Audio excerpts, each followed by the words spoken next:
They can force me to marry you. They cannot force me to want you."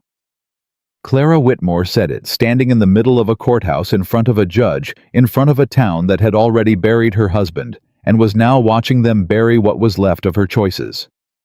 She said it looking straight at the stranger they had chosen for her, this quiet, hard-edged man, with dust on his boots and nothing in his eyes she could read yet. Ethan Cole heard every word. He took the pen, signed his name, set it down. Then he leaned close enough that only she could hear. "Good," he said quietly. "Neither can I. But here we are, Clara, and I don't walk away from hard ground." She felt it land somewhere she wasn't ready for. If this story already has you hooked, subscribe to our channel, hit that notification bell, and follow Clara and Ethan all the way to the end. Drop a comment telling us what city you're watching from. I want to see how far this story travels. The body of Sheriff Marcus Whitmore had been in the ground exactly 11 days when Judge Henry Dalton rode into Red Hollow with a court order folded inside his coat pocket. 11 days. That was all it had taken for the town to start coming apart. Red Hollow, Wyoming Territory, 1882. A town built on dry plains and harder promises where the law had always been whatever Marcus Whitmore said it was. For 6 years, he had been the spine of that place. Not loved exactly, feared more than loved. But present, constant. The kind of man whose shadow kept other shadows from growing too large. Without him, the shadows had opinions. A fight broke out at the grain supply store on day 3. 2 families who had shared a fence line for years suddenly couldn't agree on where that line sat. By day 5, the saloon had been broken into twice, and the man who ran the livery stable told anyone who'd listen that he wasn't extending credit anymore, not to anyone, not until there was a lawman in that office again. By day 8, Deputy Alan Briggs had started wearing the sheriff's badge. Not the deputy's badge, the sheriff's badge. And nobody officially told him to stop. That was what brought Judge Dalton from Cheyenne. Not the grief. Not the widow living alone in the house at the edge of the main road. The instability. The power vacuum. The growing sense that Red Hollow was a match someone had lit and left sitting on dry wood. Clara Whitmore knew something was coming before the judge's horse even appeared on the horizon. She had that ability, had always had it, the sense of a change in air pressure before the storm arrived. She was standing on the front porch of the house she had shared with Marcus for 4 years, when she saw the dust rising on the south road, and something in her chest went tight and still. She went inside, set down the cup of coffee she'd been holding, and waited. The judge arrived at her door 2 hours later. He didn't come alone. He brought 2 men from the territorial court, a clerk with a leather satchel, and a man Clara had never seen before. Tall, lean, wearing a worn canvas jacket, and the kind of quietness that didn't feel like peace. It felt like a decision already made. "Mrs. Whitmore," the judge said, hat in hand, which Clara knew immediately was performance. Men like Dalton didn't hold their hats in genuine deference. They held them when they wanted something. "I'm sorry for your loss. Marcus was a good man. The territory respected him." Clara said nothing. She had gotten very good at saying nothing. "May we come in?" She stepped aside. They arranged themselves in her front room, the judge in the chair by the window, the courtmen on either side, the clerk standing near the door with his satchel already open. The quiet man stood at the edge of the room and looked at nothing in particular, which meant he was looking at everything. "I'll be direct," the judge said. "Red Hollow needs stability. It's a critical supply route between 2 territories, and without effective law enforcement, it becomes a problem for trade, for settlement, for the safety of residents. Marcus kept order here. That order needs to be restored." "Appoint a marshal," Clara said. "Write to Fort Laramie. Send someone from the territorial office. We're doing that. A new appointment is being processed. But it takes time. Months possibly. In the meantime..." He paused, and that pause was where she felt the trap closing. "The court is implementing a stabilization measure. It's been used before in frontier territories during transition periods." "What measure?" The judge looked at his clerk. The clerk produced a document. "A legal custodianship arrangement," the judge said, "binding a person of established local presence to a person of law enforcement designation."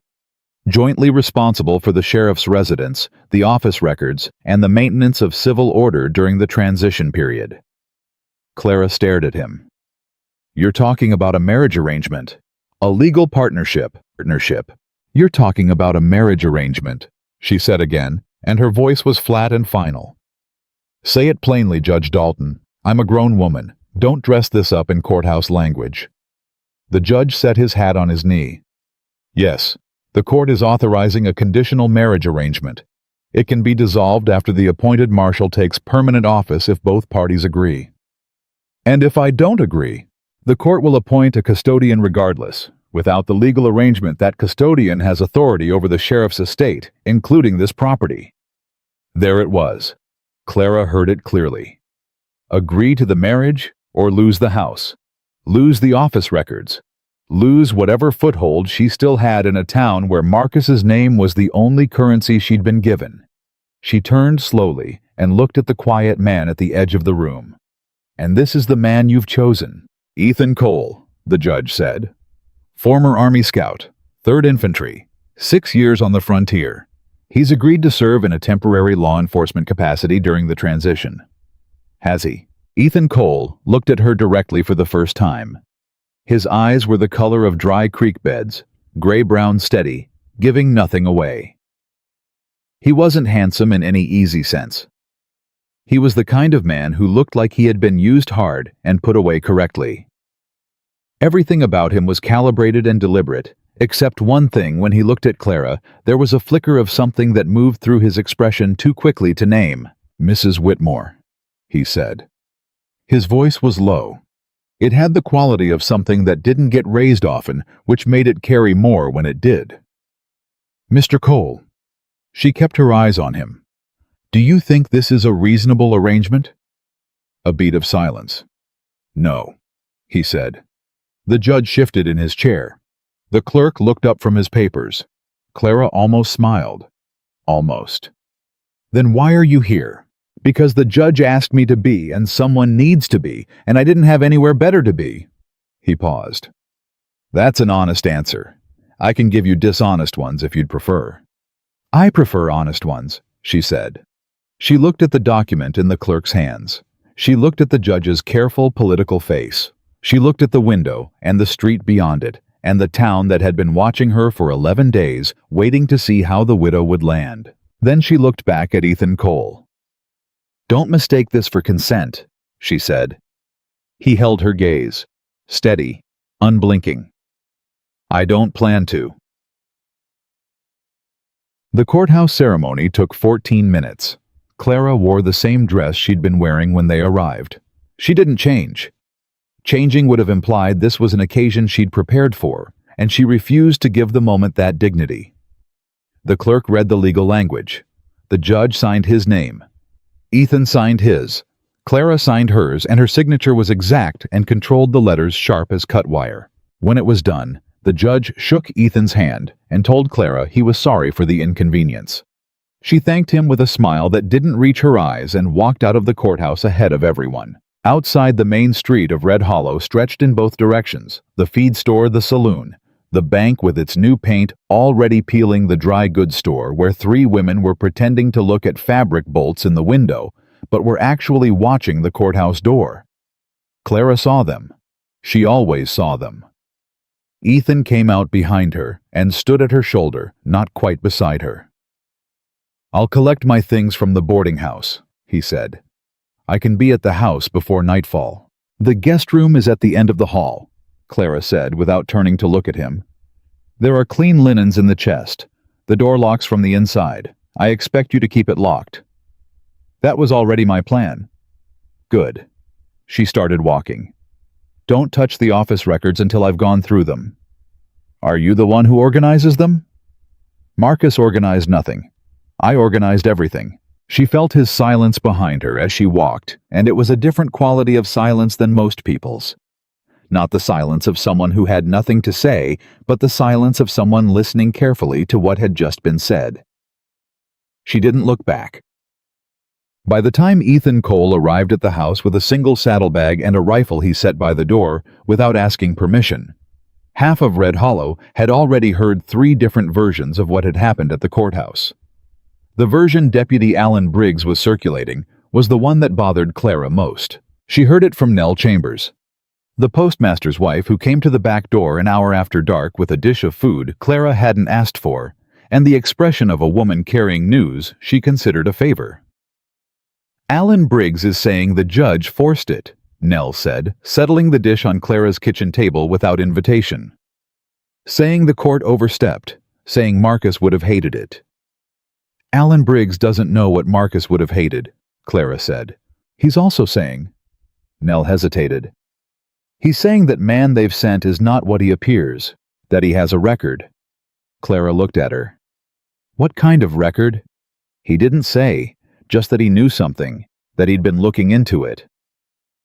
After Nell left, Clara stood in her kitchen and thought about that for a long time. She thought about the way Ethan Cole had said no when she'd asked if the arrangement was reasonable. She thought about his eyes, the careful steadiness of them, the flicker she'd seen that she couldn't name. Then she walked down the hallway to the guest room and knocked twice. The door opened. He had the look of a man who hadn't been sleeping. The lamp was still on, and there was nothing on the bed he hadn't unpacked anything.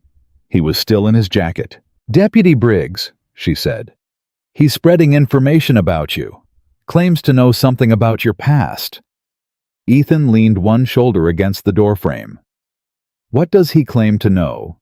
He didn't specify. "Then he probably doesn't know much."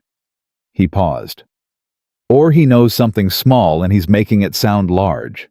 That's usually how it works." "Is there something small he might know?" He looked at her for a moment. "There's always something small," he said. "There's something small on everyone. The question is whether it changes anything material." "Does it?" "No," he said. "And then, does that answer satisfy you?" Clara held his gaze. "Not entirely." "That's fair," he said. "I'll tell you more when I know whether you're someone I can tell things to." She would have been angry at that from almost anyone else. From him, it landed differently, not as an insult, but as an honest accounting of where they actually stood, which was strangers inside a legal document 2 days into a situation neither of them had wanted. "Go to sleep, Mr. Cole," she said. "I'll try Mrs. Whitmore." She walked back down the hallway. Behind her, she heard the door close. The lock clicked from the inside, as promised. The next morning, Clara went to the sheriff's office before 6 o'clock. She had been going there since Marcus died. Not because she had any official standing, she didn't, not yet, though the court arrangement might change that, but because she knew those files better than anyone alive, and because there was something inside them she had been looking for since the morning they'd brought Marcus home on a board. The office smelled like tobacco and old paper and the particular dust of a room where the window hadn't been opened in weeks. Clara opened it. She sat behind the desk. Not Marcus's chair, the deputy's chair. She'd made that distinction to herself, and she pulled open the bottom drawer. The files were there, all of them in the order she'd put them. But the one she'd been watching, the folder marked Land Survey's Eastern Boundary, had been moved. Not removed, moved. Someone had taken it out and put it back in the wrong position, one folder to the left of where it belonged. Clara sat very still. Then she took the folder out and opened it. The surveys were there. The original territorial maps were there. But the correspondence, the letters that had been behind the maps the last time she'd checked 3 weeks before Marcus died, was gone. She sat with the empty space where those letters had been and made herself breathe slowly and think about what she knew. She knew Marcus had been receiving correspondence she wasn't supposed to see. She'd found it by accident 6 months ago, a letter tucked into his coat pocket that fell out when she picked the coat up off the floor. She hadn't read it all. He'd walked in before she'd gotten through the first page, and the expression on his face when he saw it in her hand had been one she'd never seen from him before. Not anger, fear. She'd handed it back without speaking.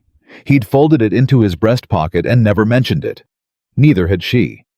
She knew the letters had come from someone in the territory. She knew they were about land. She'd seen the words boundary dispute and resolution by end of quarter before he'd taken the page from her.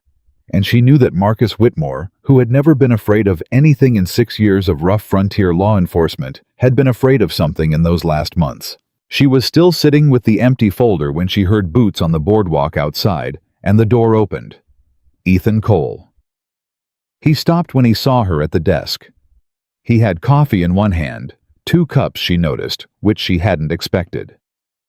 He set one in front of her, without asking if she wanted it. "You're here early," he said. "I'm always here early. I was here before you arrived in this town." She looked at the folder in her hands. Someone has been through the files. He sat down across from her. Not in Marcus's chair, either, the deputy's chair on the other side of the desk. She noticed that. Since I was last here, 4 days ago. She closed the folder. Correspondence is missing. Land survey correspondence. Who has access? Officially the deputy, the judge's clerk when court is in session, and now you. She looked at him steadily. You arrived yesterday. So I'm on the list. Everyone is on the list until they're not. He picked up his coffee. His hands were steady. What was in the correspondence? I don't know exactly. I only saw one letter briefly months ago. It was about land boundaries. She paused, and Marcus was frightened of whoever wrote it. Ethan said nothing for a moment. Then, Marcus Whitmore was frightened. You sound like you know the name. I know the type. 6 years on the frontier, you meet a few Marcus Whitmores, men who hold a town by will and reputation. Strong men. The fact that something frightened him means whatever it was real. Clara set the folder back in its drawer. There's something wrong about how he died. I don't know what, but I know there's something wrong. What was the official cause? Heart failure. And the unofficial cause? I don't know yet. She looked at him directly. That's why I'm here every morning before 6 o'clock. Ethan was quiet for a moment. Then, You've been investigating your husband's death. I've been trying to understand it. How long?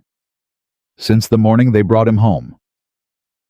He looked at her across the desk, really looked the way he had at the courthouse, with that careful, full attention that she was beginning to recognize as simply how he looked at things he considered important. Clara, he said. It was the first time he'd used her first name. They both noticed it. She didn't correct him. Ethan, she said. Are you in danger? She thought about it honestly, the way she had learned to think about things since Marcus died, not with the comfortable answer, but with the accurate one. Probably, she said. He nodded slowly, as if this confirmed something he'd already decided. All right, he said. Then we have work to do. For the next 6 days, they built something that was not a marriage and not a partnership, and not quite a friendship, but was something, and whatever it was, it had structure and weight.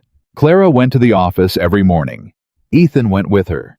He didn't take Marcus's chair. He didn't try to run the office or establish himself as the authority figure in Red Hollow's law enforcement vacuum, which was smarter than most men would have been, Clara thought, because the town was already watching, already testing, and a man who walked in wearing too much confidence would have generated resistance immediately. Ethan wore none. He was present and careful, and let the town get used to him the way you'd let a horse get used to a new smell. They ate dinner at opposite ends of the table without speaking, and passed each other in the narrow hallway without touching, and said goodnight at the same point every evening at the fork where the hallway split toward their separate rooms, and neither of them lingered. But the silences between them were changing. Clara noticed it on the 4th day. She was going through the property ledgers in the office, and she said half to herself, "These numbers don't match." And Ethan, who had been reading through the incident reports on the other side of the room, looked up without being asked. Which numbers? She turned the ledger around on the desk. He came around and read over her shoulder, close enough that she could feel the warmth of him, which she registered the way you registered a temperature change, and then made a note to stop registering. The assessed values, she said. 3 parcels on the eastern boundary. They were assessed at one rate in the original survey and at a significantly lower rate 8 months later. The second assessment isn't signed by the territorial surveyor, It's signed by the county recorder. Who's the county recorder? Was, she said. David Hensley. He died 2 years ago. Which makes it interesting that he apparently signed a document 8 months ago. Ethan was quiet. Then, someone used a dead man's name. Someone used a dead man's name, she agreed. They looked at each other across the ledger, and for a moment the distance between them felt like a different thing than it had before. Not the distance of two strangers in a legal arrangement, but the distance of two people who were standing on the same ground and had just realized it. Deputy Briggs, Ethan said. Possibly. He has access to county records. He has access to everything in this office. Clara closed the ledger. He's been wearing Marcus's badge for 11 days. He's been treating this office as his own. And whatever those missing letters were about, he had 4 days between Marcus dying and my getting back into these files. Enough time to remove correspondence. Enough time to do quite a lot, Clara said. Outside, she heard boots on the boardwalk, multiple sets moving without hurry, the particular rhythm of men who wanted to be heard. She didn't look up, but she tracked the sound until it passed the window. Ethan had moved. She realized he was now between her and the door. Not in front of it, not blocking it, just angled, positioned. She looked at him. He was still looking at the ledger. Is that necessary? She said. Probably not. I prefer probably not. She let it go. On the 5th day, Deputy Alan Briggs came to the office. He came mid-morning when the street was full, and the visit would be visible, and he came with a pleasant expression that sat on his face like paint on bad wood, correctly positioned, but not quite right. Mrs. Whitmore, he said. He glanced at Ethan. Cole. Deputy, Ethan said. Briggs pulled a chair up to the front of the desk without being invited, and sat down with the easy ownership of a man who believed the room was already his. He was 32, well-built, with dark eyes that moved quickly and settled slowly. He had the look of a man who was always calculating something. Just came to check in, Briggs said. See how the transition's going, whether you've had any trouble settling. No trouble, Clara said. That's good. That's real good. He smiled. I wanted to mention, since we're all getting acquainted, there are certain ongoing investigations that Marcus was handling privately. Sensitive matters. I've been managing them myself since his passing. Wouldn't want anyone going through material that might compromise an active case. Clara looked at him steadily. Which investigations? I'd rather not specify. Operational sensitivity. This is the sheriff's office, Clara said. Every investigation conducted from this office has a file. If there are active cases, the files are here. Marcus kept some things separate. Marcus kept everything here. I filed everything here. She kept her voice even and flat. If there are files that are missing, Deputy, that would be a problem I'd need to bring to Judge Dalton's attention. Something moved behind Briggs's eyes. The pleasant expression stayed in place, but the quality of it changed. The paint thinned, and underneath, Clara could see the calculation running. I'm sure everything's in order, he said. I'm just saying, as a colleague, as someone who respected Marcus, some things are better left to people who understand the history. I understand the history, Clara said. I lived with the man for 4 years. Briggs looked at Ethan. And you, Cole, you're settling in all right. Got what you need? I've got what I need, Ethan said. Good. Good. Briggs stood up unhurried. You know, I heard a few things about your service record. From the 3rd Infantry. Interesting posting. Ethan looked at him. Nothing in his face changed. Interesting posting, he agreed. Briggs waited. Ethan didn't add anything. The deputy's smile sharpened slightly, like a blade being turned to catch the light.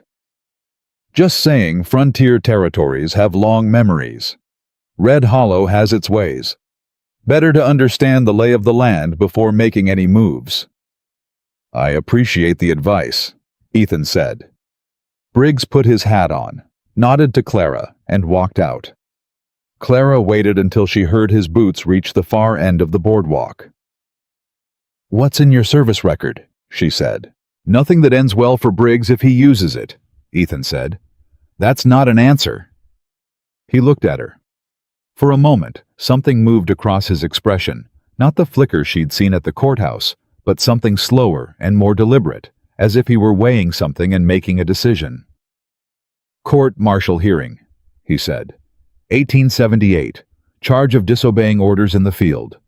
I was cleared, but the record exists."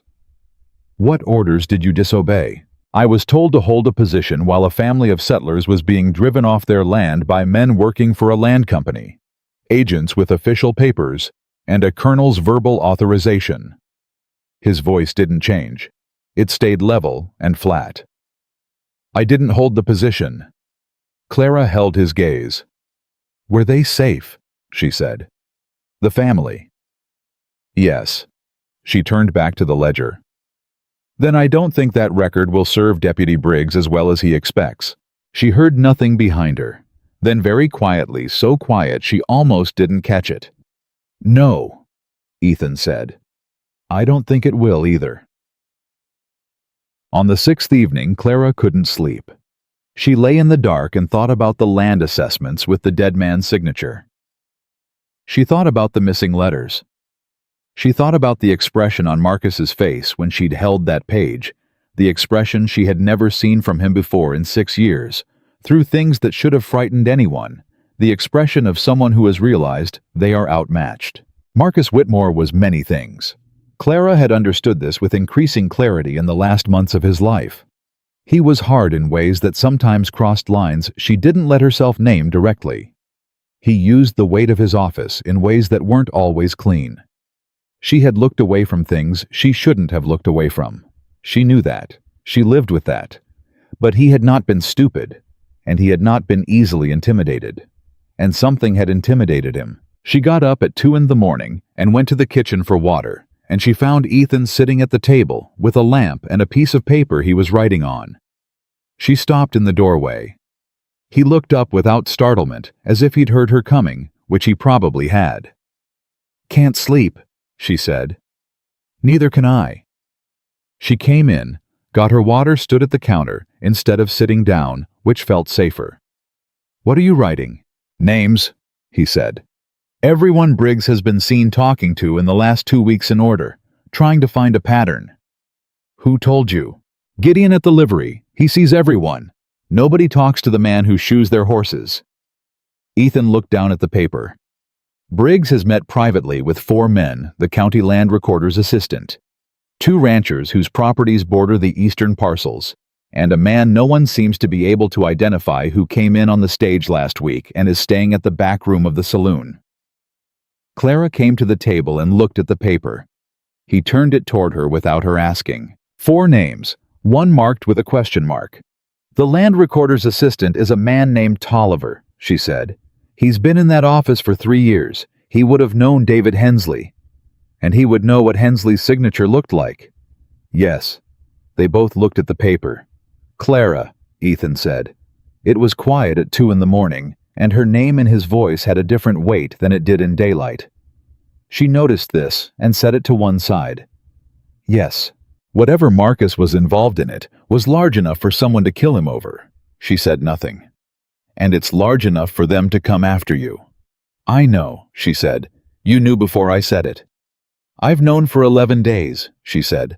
"That's why I'm in the office every morning before 6. He looked at her. The lamp was between them on the table, and it made the shadows move differently, and she was aware of him in the particular way she'd been aware of him all week. The way you're aware of something that has moved unexpectedly close without making any sudden movements. "Go to sleep, Ethan," she said. "In a little while." She went back down the hallway. Behind her, she heard him turn back to his paper. She heard his pen start moving again. And she lay in the dark for another hour before she slept, thinking about a man who had disobeyed an order rather than let a family lose their home to a land company's papers, and what that said about the kind of ground she might actually be standing on. On the morning of the 7th day, everything changed. It started with a boy. Tommy Garrett, 11 years old, who worked at the dry goods store and ran messages for small coins, appeared at the office door before Clara had finished her first cup of coffee. He had a folded piece of paper and the look of someone who wasn't sure whether delivering it was going to get him in trouble. "Mr. Briggs gave it to me," Tommy said. "Said to bring it to the lady."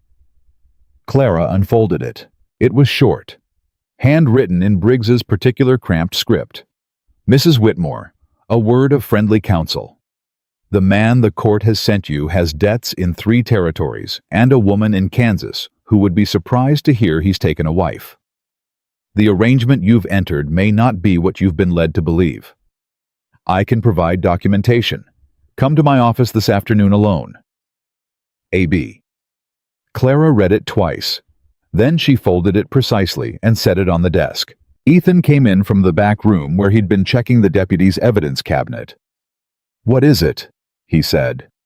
She handed him the note. He read it. His expression didn't change. Then he set it down. "Debts in 3 territories," Clara said. "I have debts," he said. "Not 3 territories, 1. A loan I took to cover a medical bill after the court-martial kept me from army pay for 8 months. I've been paying it. The woman in Kansas is my sister. Her name is Ruth. She's married to a school teacher and has 3 children." He looked at Clara directly. "That's everything the note might be referring to. Nothing else." Clara looked at the note on the desk. "He wants me to come to his office alone." "I know. To show me documentation." "He doesn't have documentation. He has implication. He wants to create a meeting that looks like a private arrangement, a dependency." Ethan's voice was level. "He's moving to isolate you." Clara stood up. She picked up her coat from the hook by the door, the one she wore every morning to the office, the practical brown wool one that Marcus had always hated, because it wasn't the right kind of clothing for a sheriff's wife. She put it on. "I'm not going to his office," she said. "Good. I'm going to the land recorder's office." She looked at Ethan. "And I'd like you to come with me." He was already reaching for his jacket. "Give me 30 seconds, he said. She waited 30 seconds. He came back ready. They walked out of the office together into the morning light of Red Hollow, and the town watched them go, and neither of them looked like people who had been married 11 days ago against their will. They looked, the watching town would later say, like people who knew exactly where they were going. What they found at the land recorder's office would take 3 more days to fully understand. But what Clara felt walking beside Ethan Cole on that 7th morning with the note from Alan Briggs folded in her pocket, and the missing land survey letters still somewhere in this town waiting to be found. What she felt was something she had not felt in 6 years of a marriage to a man who had slowly, carefully made her smaller than she was. She felt like herself, not a widow, not a woman under court order, not Marcus Whitmore's inheritance or Alan Briggs's problem or Judge Dalton's solution, just herself. Walking toward something with clear eyes and someone beside her who had so far told her nothing but the truth. Whether that was enough, she didn't know yet. But it was something real. And in Red Hollow, Wyoming, in the dry autumn of 1882, something real was harder to come by than water. The land recorder's office smelled like dried ink and old ambition. It was a small room at the back of the county building behind a door that had a tendency to stick in the frame, the kind of door that told you nobody important came through it very often. Clara pushed it open without knocking, and the man sitting behind the desk looked up with the expression of someone who had not expected company and wished he still didn't have any. His name was Percy Tolliver. 38, thin, through the shoulders with ink-stained fingers and the slightly yellowish complexion of a man who spent most of his life indoors. He had worked for the county land office for 3 years. He had known David Hensley. He knew immediately why they were there. Clara could see it in the way his hands went flat on the desk, the way his body went very still, the particular stillness of a man calculating whether he had time to decide anything. He didn't. "Mr. Tolliver," Clara said. She sat down across from him without being invited. Ethan stood behind her left shoulder, which was not an aggressive position and not an accidental one. "I'd like to talk to you about the eastern boundary assessments," specifically the ones filed 8 months ago under David Hensley's name. Tolliver's mouth opened, closed. I'm not sure what you're referring to. You filed them, Clara said. The handwriting on the cover sheet is yours. The ink is a particular blue that your office uses, and the county surveyor's office doesn't. And David Hensley died 23 months before those documents were signed. She folded her hands on the desk. So, let's start there. Tolliver looked past her at Ethan. Ethan looked back at him with the calm, patient expression of a man who had nowhere better to be. I was told. Tolliver stopped. Take your time, Clara said, but not too much of it. I was told it was a correction, a refiling of original assessments that had been misprocessed. He said it quickly, like something he'd rehearsed. I was told the original surveyor had authorized the values verbally before he died, and that the refiling was simply making the record accurate. Who told you that? Tolliver's hands shifted on the desk. Mr. Tolliver, Clara said quietly.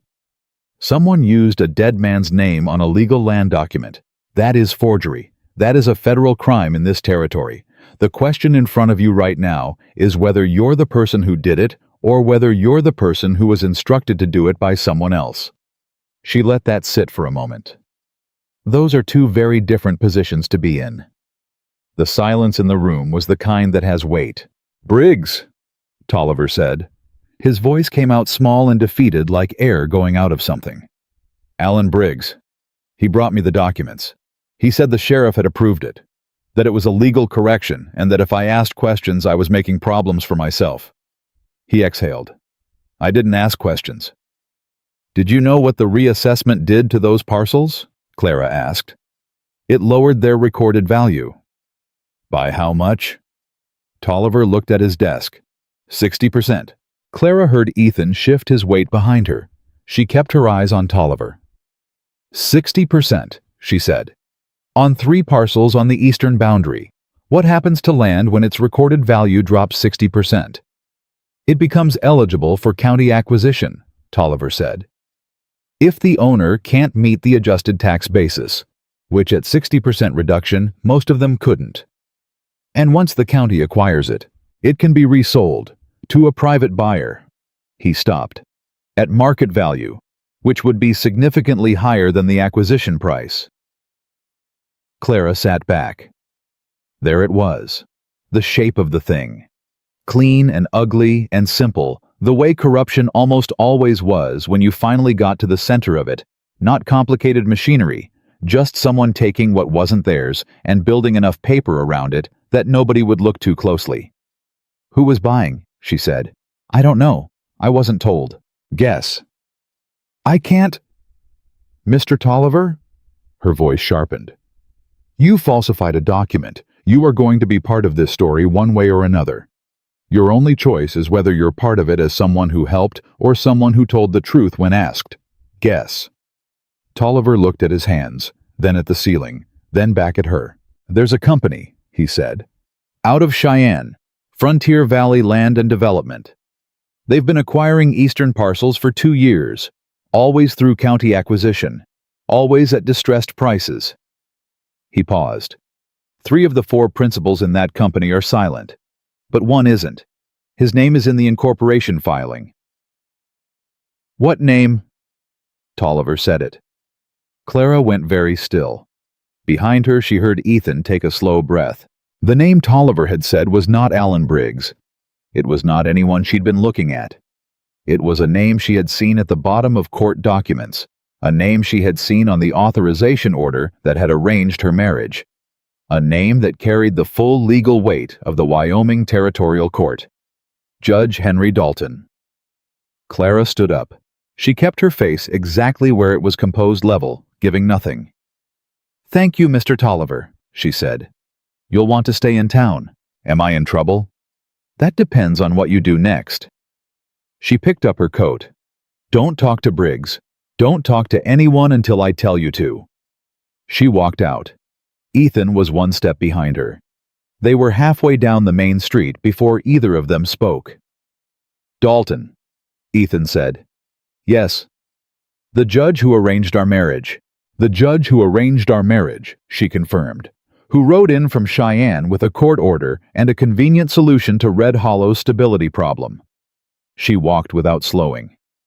Who put a former Army scout with a cleared court-martial into the sheriff's office? Someone he could control or discredit depending on which was more useful. Ethan was quiet for 2 steps. Then, "He didn't expect you to be in the office every morning." "No," Clara said. "I don't think he did. He expected a grieving widow." "Most people do," she said. "It's a reasonable expectation. It's just not what they got." They reached the sheriff's office. Clara went straight to the desk and opened the ledger again, and this time she pulled out the property tax records for the eastern boundary parcels and laid them side by side with the county acquisition notices she'd seen filed in the back cabinet 2 weeks ago and hadn't understood the significance of. She understood now. 3 parcels, 60% reduced assessments, county acquisition notices filed within 40 days of the reduction, and beneath each acquisition notice, a transfer authorization signed by the county judge, signed by Dalton. He needed Marcus, she said, thinking out loud. Not to run the scheme. Marcus wouldn't have run this. He was dirty in some ways, but not this way.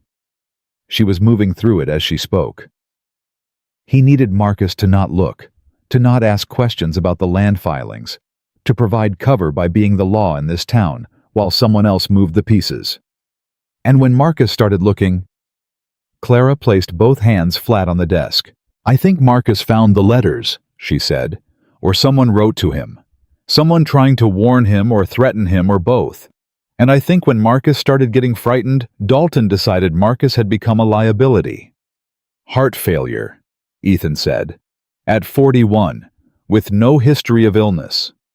She looked up at him. "The doctor who certified the cause of death is named William Ferris. He has his practice in Cheyenne." Dalton City. Dalton City.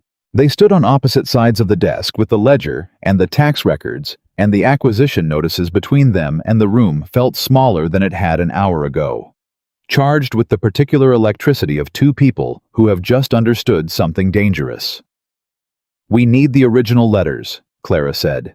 "Whatever Marcus received. Whatever was taken from that file." "Briggs has them," Ethan said. "Or Dalton does. Or both." Clara closed the ledger. "We need time to build a record that can stand in court. If we move now with what we have, Dalton dismisses it. He's the territorial judge. He controls what gets filed, what gets heard, who sits on which bench." She looked at Ethan. "We need more than suspicion." Ethan nodded slowly. "Then we keep working, quietly." "Quietly," she agreed, "and we tell no one." He held her gaze.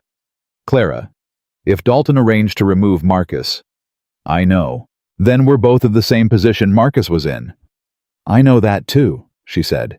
"But Marcus was alone, and he was afraid." She held Ethan's gaze. "I'm not either of those things yet." A beat of silence. Something moved through his expression, not quite the flicker she'd seen at the courthouse, but related to it. Deeper. More settled. "Neither am I," he said. She nodded once, like a decision made, and they went back to work.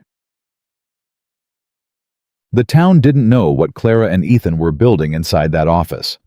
What it saw was something different, something it discussed at length over the next week, because Red Hollow had very little else to occupy itself with, and a married couple who clearly hadn't wanted to be married was the most interesting story it had had since Pete Larson's mule kicked through the saloon wall in July. What the town saw was 2 people who did not act like newlyweds and did not act like strangers.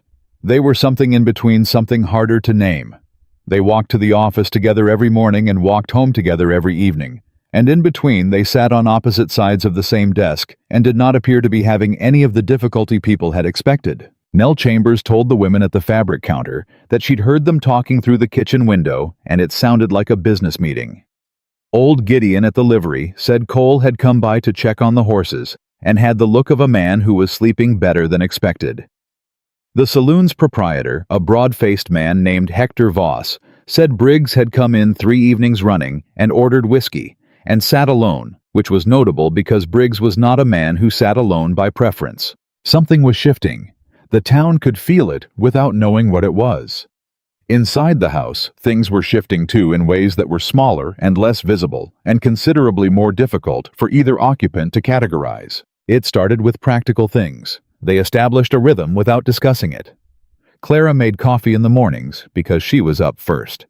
Ethan built up the stove because his hands were better suited to it. He fixed the latch on the back door that had been loose since spring without being asked. She left books on the kitchen table that she was done with, and he picked them up without comment. And one morning she found one with a page turned down at a passage she had marked herself 6 months ago and didn't know what to do with the strange recognition that moved through her. They started talking over dinner. Not much. Short exchanges about the records, the town, what Gideon had observed, what the land recorder had or hadn't done. But it was conversation, and it was honest, and it was more conversation than Clara had had over a dinner table in years that had felt entirely like itself and not like something she was performing. On the 9th evening, she said something that surprised her. They had been going through a stack of incident reports from the past year, looking for patterns in Briggs's activities, and she had found a report from 7 months ago, a complaint filed by a settler named Horace Pruitt about men coming onto his eastern boundary parcel and conducting what he'd called unauthorized survey work. The complaint had been filed, Marcus had logged it, and then it had been marked resolved no action required in Briggs's handwriting. She set the report down. Marcus knew, she said. Ethan looked up. Not everything, but he knew something was wrong on the eastern parcels. This complaint was in his log. He read it, and he let Briggs close it. She held the paper. He let it go. People let things go for a lot of reasons, Ethan said. He was afraid, she said. That's the reason. He had already been threatened, or he understood who he was dealing with, and he made a choice. She set the report on the desk. He chose himself over Horace Pruitt's complaint. She said it plainly. Not with grief, not with bitterness, just with the flat, accurate weight of a fact she had been moving toward for weeks. How does it feel to say that? Ethan asked. He said it carefully, not like a man probing a wound, but like a man who genuinely wanted to know. Clara thought about it honestly. Like putting something down that I've been carrying in the wrong way, she said. It's still heavy, but it's in both hands now instead of hidden under my arm. He looked at her for a moment. Then he picked up the next report in the stack, and they kept working. That was the thing about Ethan Cole. Clara was beginning to understand. He didn't push, he didn't redirect. When she said something real, he received it and moved on, which was more respectful than sympathy would have been, and considerably more useful. She found herself thinking about that at 2 a.m, which was becoming a regular hour for her in this house lying in the dark, with the quiet of the plains outside, and the equally quiet house around her. She thought about how Marcus had filled rooms with a particular weight, the weight of authority, of judgment, of expectations she had arranged herself around so automatically she'd stopped noticing she was doing it. She thought about how this house with Ethan in the guest room at the end of the hall felt lighter than it had in 4 years. Not empty. Lighter. She didn't examine that too closely. She had enough to examine already. On the 11th day, Horace Pruitt came to the office. He was 63, a rancher who had worked the eastern boundary land for 12 years, and he walked in with his hat in his hands, and the particular dignity of a man who has practiced not being afraid and has gotten fairly good at it. Mrs. Whitmore, he said, I heard you were looking into things. Clara looked up. Sit down, Mr. Pruitt. He sat. He looked at Ethan with the careful appraisal of a man who trusted slowly. This is Ethan Cole, Clara said. He's working with me. I heard about him, Pruitt said. Then to Ethan, almost reluctantly, I heard about what you did in 78, with the Hendricks family over near Fort Laramie. Ethan said nothing. My cousin was one of the men who rode with the land agent that day, Pruitt said. He told me what happened, said a scout stepped out of position and put himself between the agent's men and the family. He paused.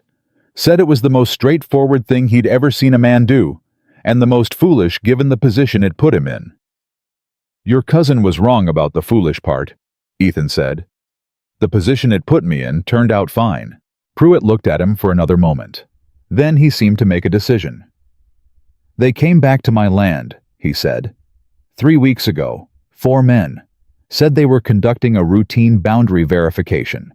But they had equipment I've never seen used for a routine survey, and one of them asked me specifically about the northeast corner post, the one that's been in the same place for 12 years, as if he were looking for a reason to say it was in the wrong place.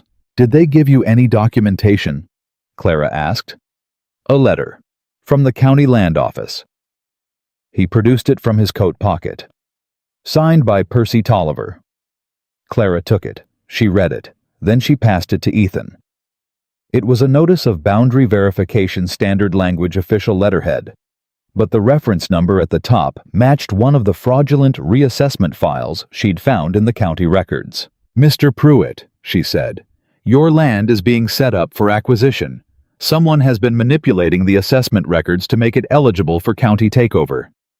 It's been happening for 2 years on the eastern boundary. 3 other parcels have already been acquired. Pruitt sat very still. Who? He said. I'm not ready to say yet. I need more evidence before I name anyone. Is it Briggs? Briggs is part of it, she said. He's not the top of it. Pruitt absorbed this with the gravity of a man who had suspected something bad and had just discovered the bad thing was bigger than he'd thought. What do I do? He said. Nothing that looks like anything, Clara said. Don't confront anyone. Don't refuse the survey team. Let them do their work and document it yourself, time and date, what equipment they used, what they measured. Write it down that same evening while it's fresh. She held his gaze. And don't tell anyone you came to see me today. Not even my son. Not yet. He nodded, stood, turned his hat over in his hands. Mrs. Whitmore, he said. Marcus came to see me, about 2 months before he died. He came out to the parcel himself, which surprised me. Marcus never came out that far without a reason. We talked for about an hour. He paused. He didn't say anything specific, but he asked me at the end whether I'd be willing to testify in a territorial court if it came to that, about the survey teams, about the boundary questions. Clara kept her face still. And what did you tell him? She said. I said yes, Pruitt said. I'm still saying yes. After he left, Clara sat with the silence for a moment. Marcus was building something, she said, before he died. He was collecting testimony. He had the incident reports he knew about Pruitt. He was putting a case together. And Dalton found out, Ethan said. And Dalton found out. She exhaled slowly. And the doctor in Cheyenne signed a certificate of heart failure. Clara. Ethan's voice had a quality she hadn't heard from him before, not harder, but more direct. We need to make copies of everything we have. Every record, every note, everything. And we need to keep them somewhere that isn't this office. She looked at him. If something happens to either of us, he said without inflection, the record needs to survive.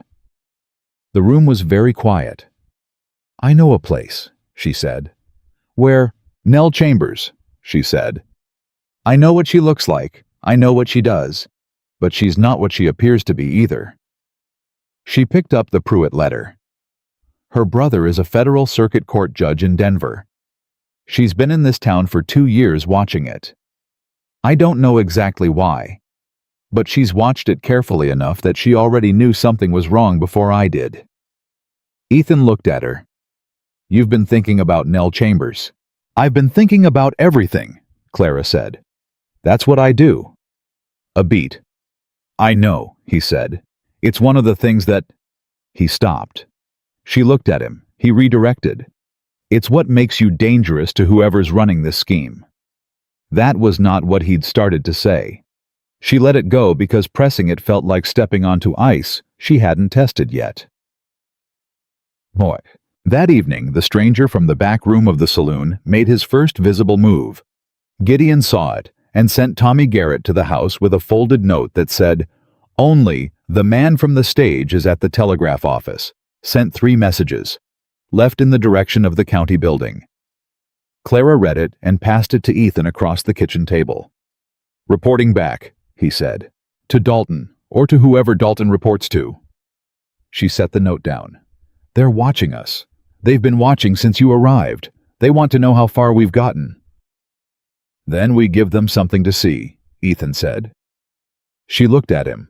"Meaning, tomorrow morning we make a visible visit to the general store. We buy provisions. We spend time talking to people. We look like a married couple settling into a routine and nothing else.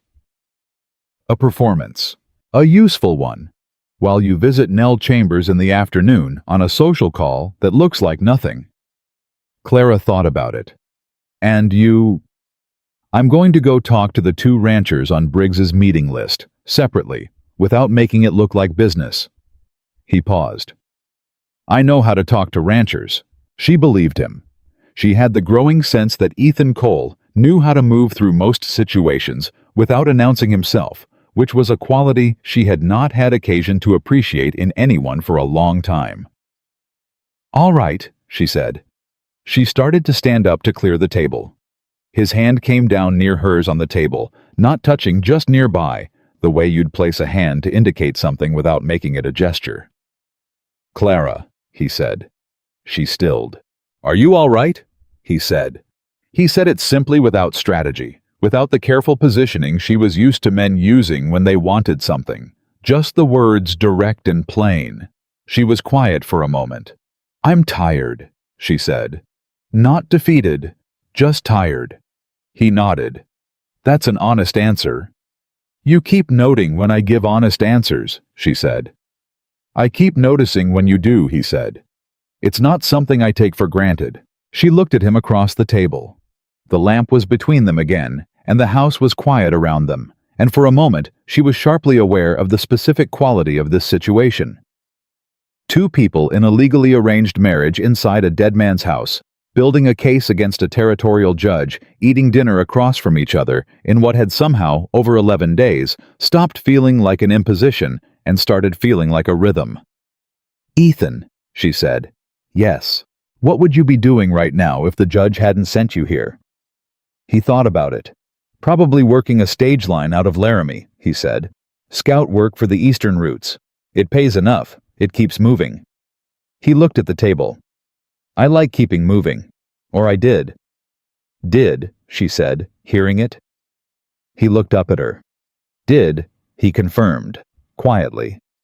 She picked up her plate and took it to the basin. "Good night, Ethan," she said. "Good night, Clara." She walked down the hallway. Behind her, she heard him sit at the table a little longer. Not leaving, not moving, just sitting in the quiet of the kitchen with the lamp. She didn't know what to do with any of it. So she made herself sleep. 10. The next 2 days moved in the careful, deliberate rhythm they had designed. Clara went to the general store with Ethan and spent 40 minutes being seen.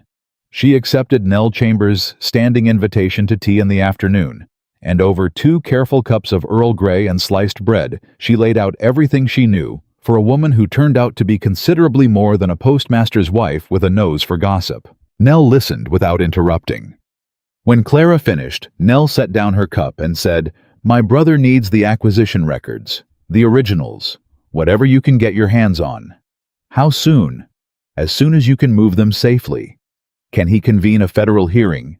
"If the evidence supports it, yes. Dalton doesn't have jurisdiction over federal land fraud cases. That's the one door he can't close."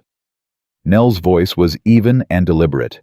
"But the filing has to come from inside the territory, and it has to be airtight." "It will be," Clara said. Nell looked at her. "How are you holding up?" "I'm fine." "You're living in your dead husband's house with a stranger in the guest room, while you build a federal case against a territorial judge. Nobody is fine doing that." Clara looked at her. "He's not exactly a stranger anymore," she said. Then, before Nell could respond, "We should talk about the acquisition notices." Nell let the redirect stand, but she smiled just briefly into her tea. Meanwhile, Ethan rode out to the first rancher's property and spent 90 minutes talking about cattle and fence lines and the quality of this year's winter grass. He came back with 4 things: a name of a company lawyer who had approached the rancher about selling at below market rate, a date 18 months ago when survey teams had first appeared on the eastern boundary land, a specific threat the rancher had received when he'd refused to sell, and the name of the man who'd delivered the threat. The name was not Briggs. The name was not Dalton. It was the man from the stage. The unidentified man in the back room of the saloon. His name, the rancher said, was Victor Crane. And he worked for Frontier Valley Land and Development. He worked for Judge Henry Dalton's company. Ethan came back and told Clara what he'd found, and Clara told him what Nell had said about her brother, and they stood in the office with the pieces arranged between them and looked at the shape of what was forming.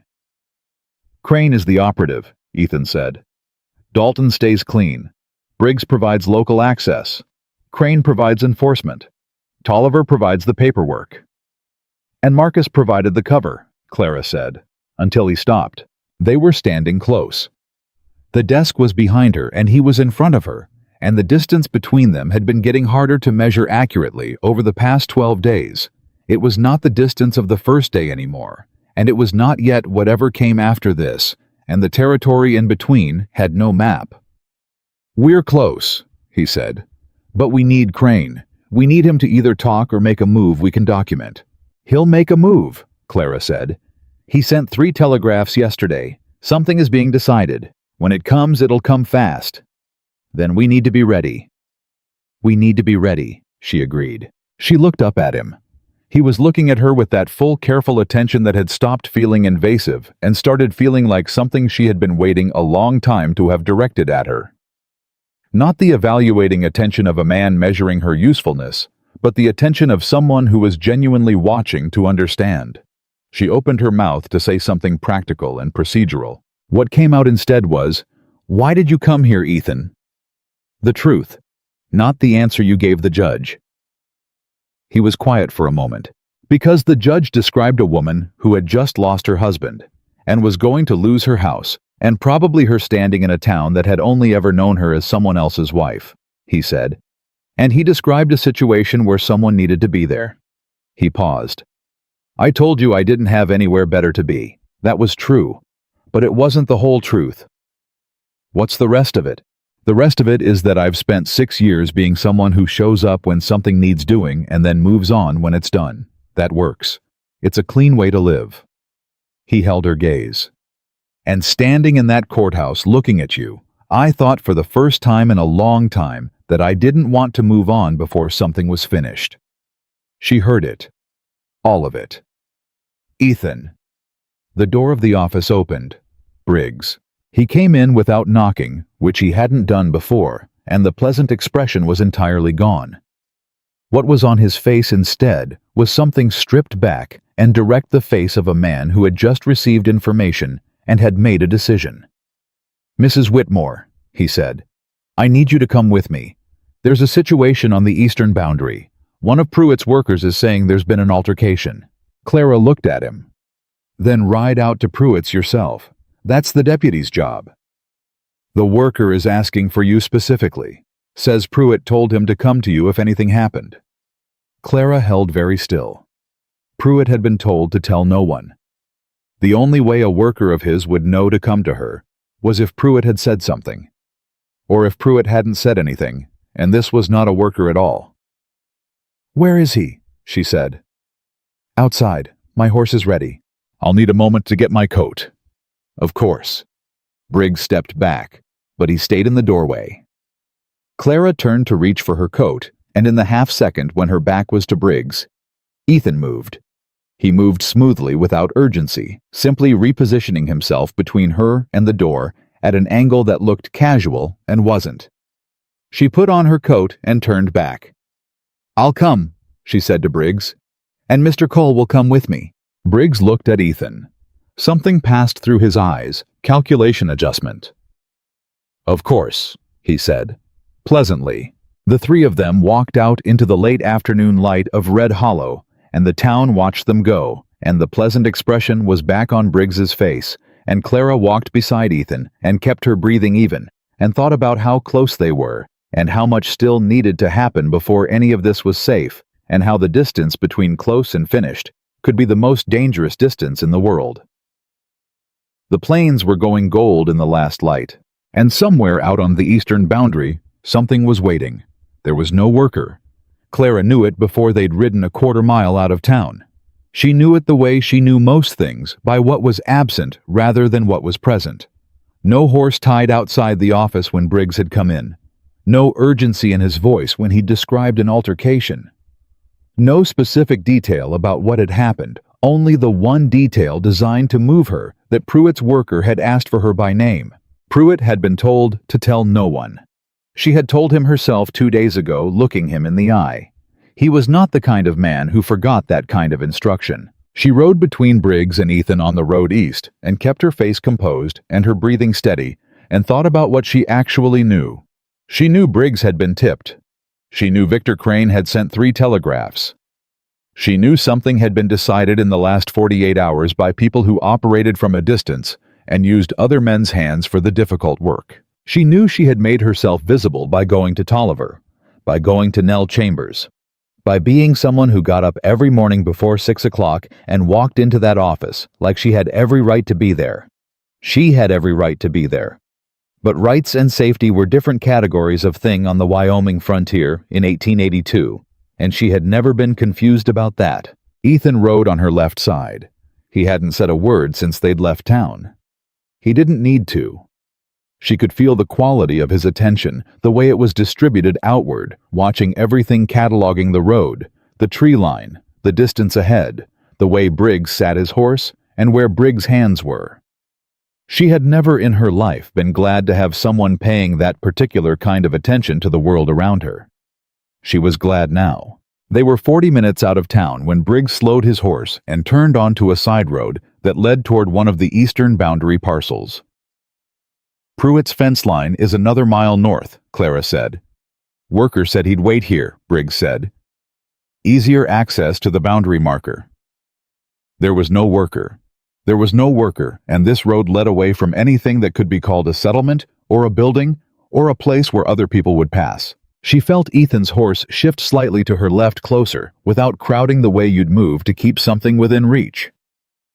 They came around a bend in the road, and there were 4 horses tied to the fence line, and 4 men standing beside them. One of them she recognized from Gideon's description, mid-40s, well-dressed for the frontier, the specific self-possession of a man who paid other men to do things he didn't like to touch himself. Victor Crane. The other 3 men she didn't recognize, but she recognized the type. The type that made a living standing at the edges of things, and being willing to do whatever was needed. Briggs pulled up his horse and looked satisfied. "Mrs. Whitmore," Crane said. He had an easy voice, the kind built for boardrooms and negotiating tables, not open plains. "I appreciate you making the time." "Mr. Crane," she said. She kept her voice level. "I don't believe we've been introduced." "No, we haven't. That's an oversight I'm correcting."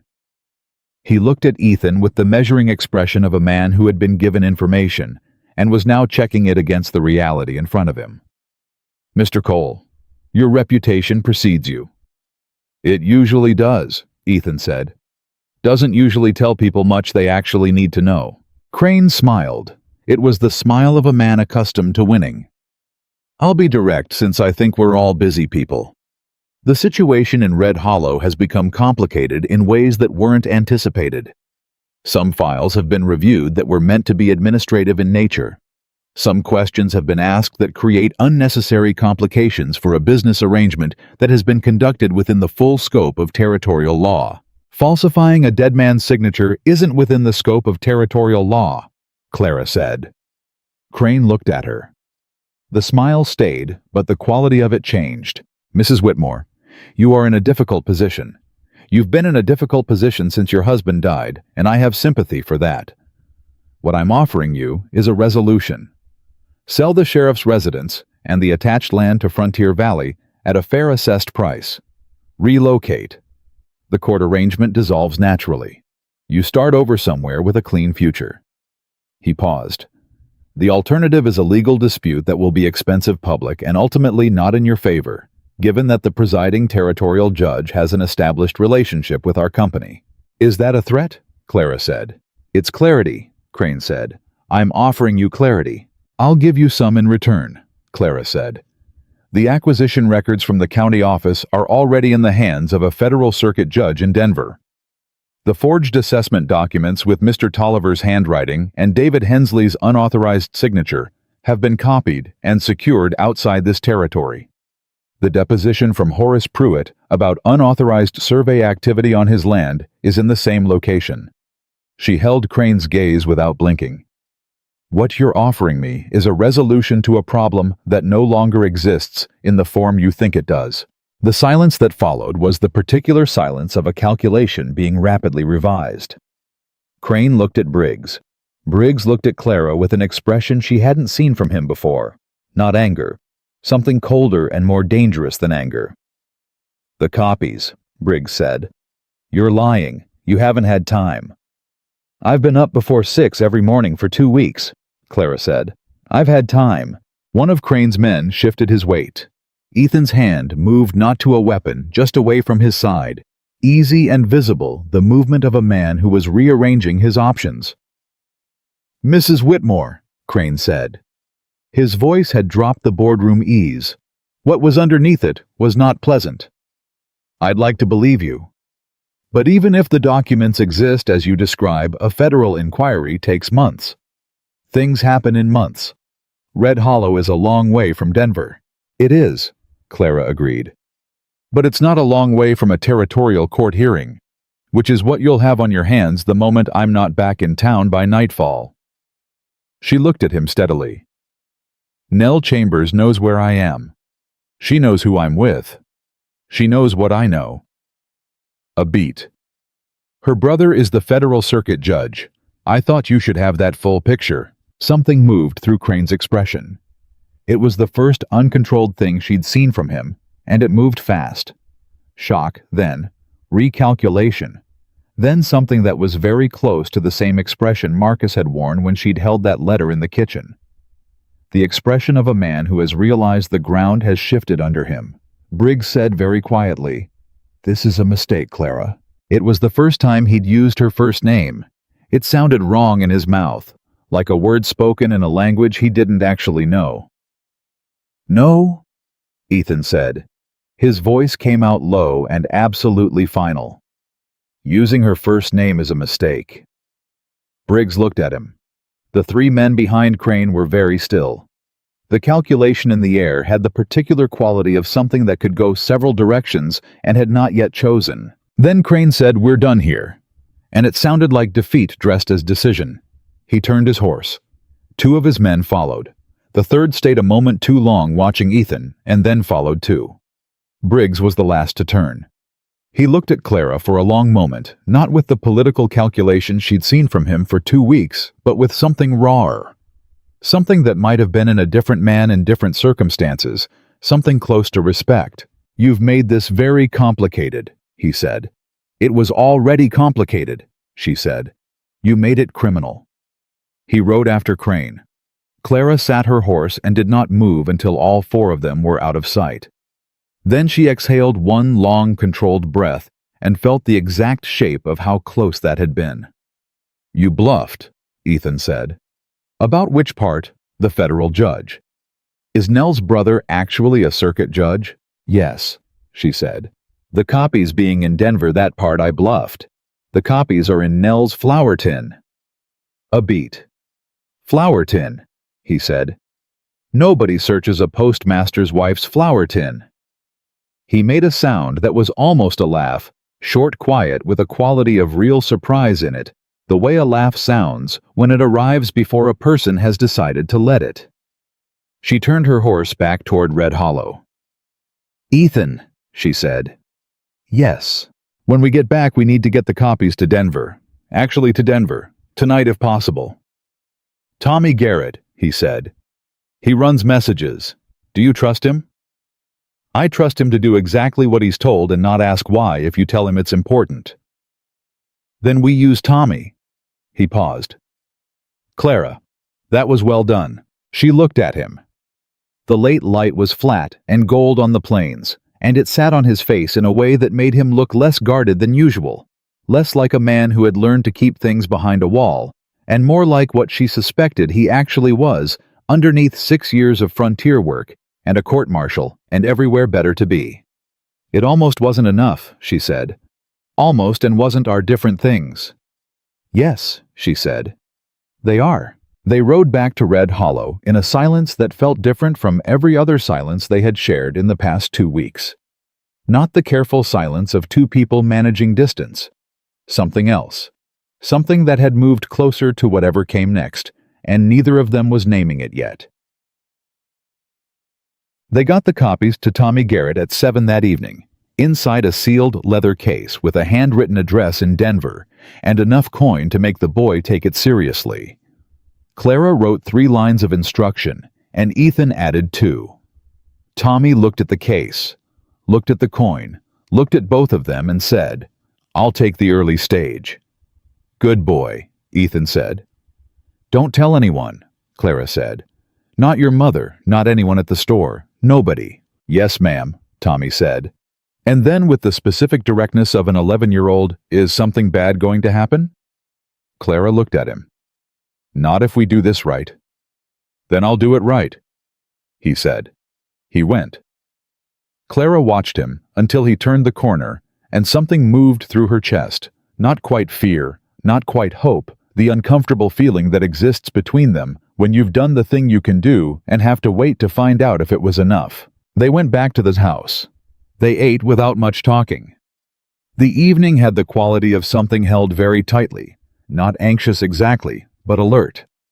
Both of them aware that the confrontation with Crane had moved the timeline in ways they couldn't fully predict. Briggs would report. Crane would report. Dalton, wherever he was, would receive information tonight and make decisions by morning. And whatever those decisions were, they would arrive in Red Hollow faster than the copies arrived in Denver. "Do you think Crane believed you?" Ethan said. They were still at the table, the lamp between them. "Enough to pause," Clara said. "Not enough to stop. He'll verify with Dalton. Dalton will figure out Nell's brother is real, which will worry him. But when he figures out the copies aren't actually in Denver yet..." She stopped. "We have maybe 48 hours. "Then we use 48 hours, Ethan said. "We need one more thing," Clara said. "We need the letters, the ones taken from Marcus's files. Briggs has them. They're the only original evidence of Dalton's direct involvement. Without them, Dalton stays at arm's length. He can say he had no knowledge of the forgeries. He can say Briggs acted independently. He can say Crane acted without authorization. The letters connect Dalton directly. The letters connect Dalton directly," she confirmed. Marcus received written communications from someone who knew what was happening. Someone who warned him or threatened him or both. Those letters came from inside Dalton's operation. If they have Dalton's language, his instructions, his authorization. "They bury him," Ethan said. "They bury him." Ethan looked at the table. "Briggs won't have them at the office. Not now. He knew you were in those files." "He'll have them at his rooms," Clara said. "Above the saloon." "His rooms above the saloon," Ethan said, with the even tone of a man recategorizing a problem. "I can't go in there," Clara said. "It would be visible, and it would be wrong, and Briggs would know within an hour." "No," Ethan agreed. "You can't." "You could," she said. He looked at her. "When?" "Tomorrow afternoon. When Briggs is at the office, he has his regular rounds from 2 until 4. Hector Voss at the saloon I think he can be reasoned with. He's not part of this. He just runs a business and pretends not to know what happens in his back rooms." Ethan thought about it. "I'll need something to say to Voss." "Tell him the truth," Clara said. "That you're trying to keep his establishment from becoming involved in a federal land fraud case. That's the truth, and it will be persuasive." "You've been planning this for longer than tonight," he said. "I've been planning several versions of several things," she said. "This is the one the situation has landed on." He nodded slowly. Then he looked at her with the full weight of his attention and said, "Clara, after tonight, after what happened on that road, I need to say something." She went still. "I don't know exactly what we're building here," he said. He said it plainly, without theater, the way he said everything. Between us. I'm aware it started as a legal document, and I'm aware that you didn't want it, and I still don't fully know if you want it now. But whatever it is, I want you to know, I'm not leaving when this is over. Not unless you tell me to." She looked at him across the table and felt the full weight of what he'd just done. Not a declaration, not a demand, not the positioning of a man trying to take something. Just a statement of intent offered plainly, left entirely in her hands. "Ethan?" she started.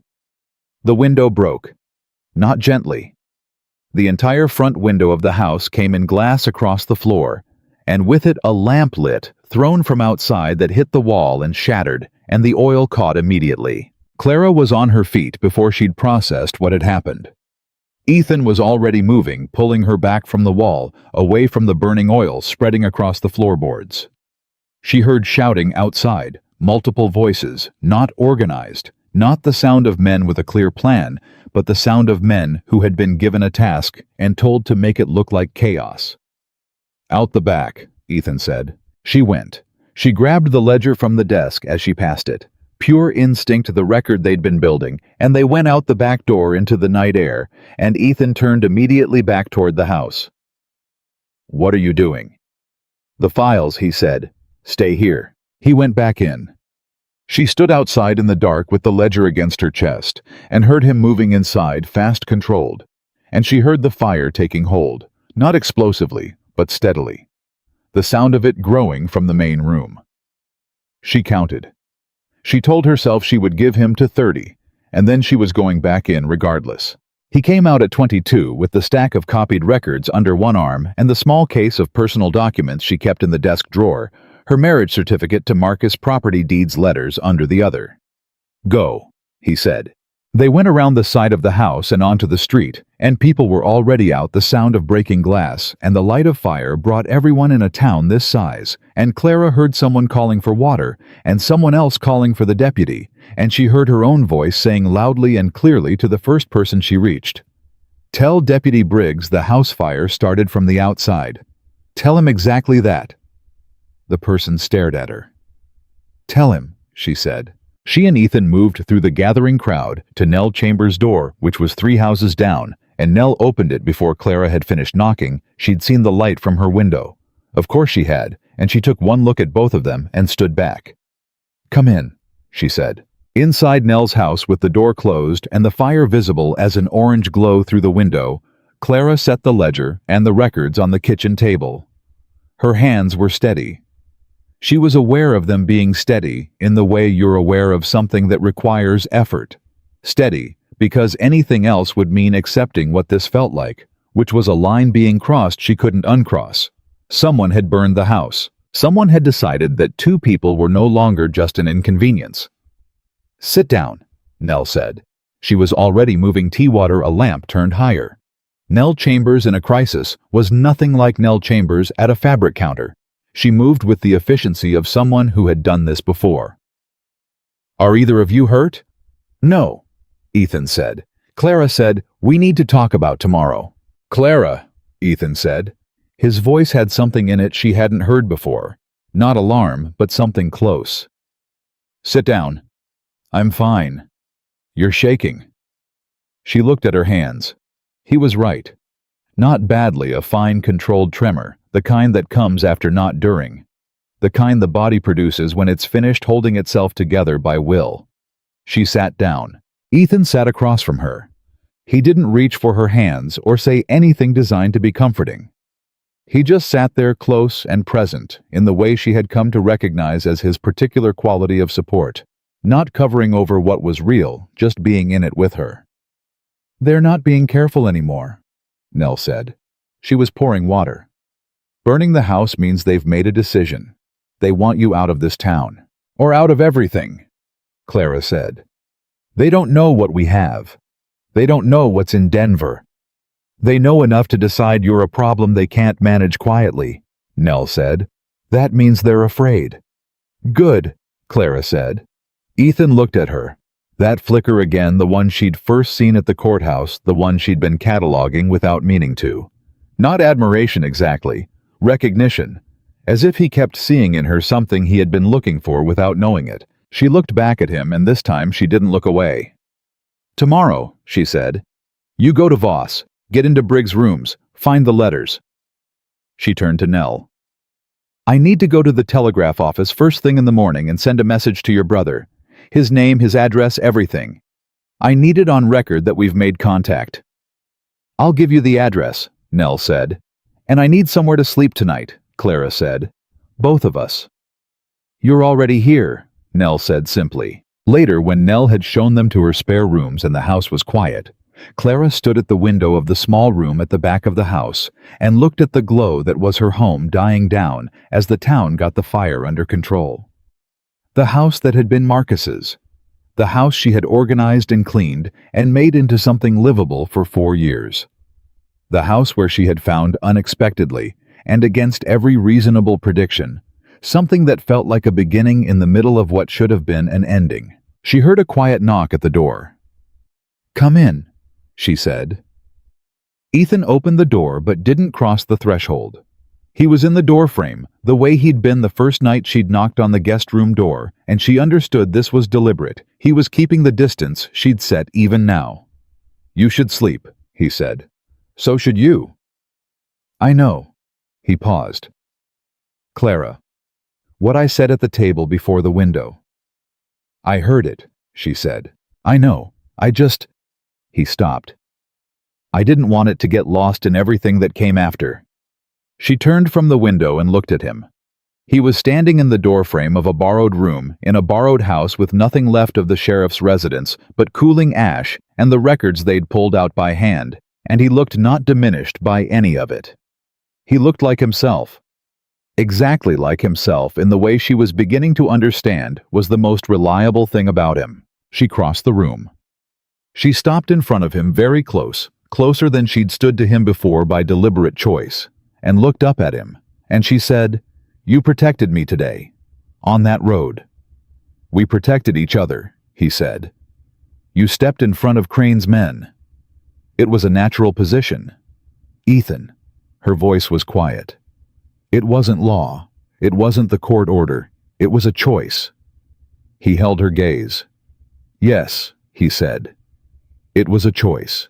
She had told herself multiple times over the past 2 weeks that this was a legal arrangement and a practical necessity, and the most efficient solution to a complicated situation. She had been right about all of those things. They remained true, and they were also, at this moment, completely beside the point. She stepped closer. He was very still, the specific stillness of someone who is not going to move until something is certain, because certainty matters more than speed. "Clara," he said. Not a question, more like her name being said by someone who meant it. "Yes," she said. Just that. Just the one word which was all of it. When she kissed him, it was not the first kiss of people who had been pretending not to want it. It was not tentative or apologetic or cautious. It was the kiss of two people who had been truthful with each other in every other way for 2 weeks, and were being truthful in this way now. It was the kiss of a woman who had spent 4 years making herself smaller, and had spent the last 2 weeks remembering she wasn't, and a man who had spent 6 years moving through the world without anything to stay for, and had found in this borrowed house, in this burning town, a reason to stay. It shocked her, the depth of it, the way it landed not as a rival, but as recognition, the feeling not of something new, but of something she had always been going toward, without knowing the destination had a name. He broke it first. He pulled back just enough to look at her, his hands on either side of her face, and the expression he was looking at her with was the flicker from the courthouse, and every version of it she'd seen since fully formed and undisguised for the first time. "We shouldn't have done that," she said. "I know," he said. Neither of them moved back. "It changes things," she said. "It changes things," he agreed. "We still have to find the letters tomorrow. We still have to get everything to Denver. Dalton is still the presiding territorial judge." "All of that is still true," he said. She looked at him. The glow from her former home was fading through the window. The town outside was quieting. Everything they'd built over the past 2 weeks was still on the table. The records, the ledger, the names, the 48 hours before Dalton figured out the actual state of things. None of it had changed. And all of it had changed. "Good night, Ethan," she said. "Yeah." He stepped back out of the doorframe, and the look on his face was not what she would have expected. Not frustration, not disappointed renegotiation. It was something settled and real. The look of a man who has just understood something that matters to him and is not afraid of the understanding. "Good night, Clara," he said. She closed the door. She stood with her back against it in the dark and her hand against her mouth, and thought about the fact that she was standing in a borrowed room with nothing left of the house she'd lived in for 4 years. And the two most important things she'd taken out of it were a land survey ledger and the knowledge that Ethan Cole had stepped between her and 4 armed men because it was a choice, not a law, not an order, and not a position he'd been told to hold. He had stepped out of position for her. She understood standing there that this was the most significant thing that had happened to her in a very long time. Not because of what it promised, because of what it already was. She slept better than she had in weeks. In the morning, everything moved fast. Clara was at the telegraph office before it opened.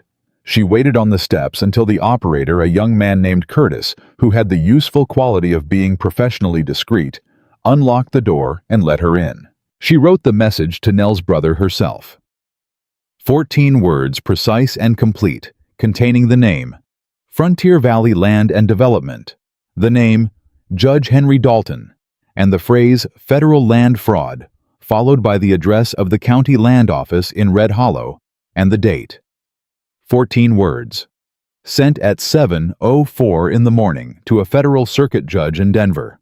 She paid Curtis, thanked him, and walked out into the street where the smell of last night's fire still sat on the morning air like a bruise. Ethan was at Hector Voss's saloon by 8 o'clock. She didn't go with him. She went to the office, the sheriff's office, which was the one building in this arrangement that still legally belonged to her husband's estate, and she sat behind the desk and she waited. She was good at waiting. She had always been good at waiting. But this particular wait had a different quality than the kind she'd practiced for 4 years.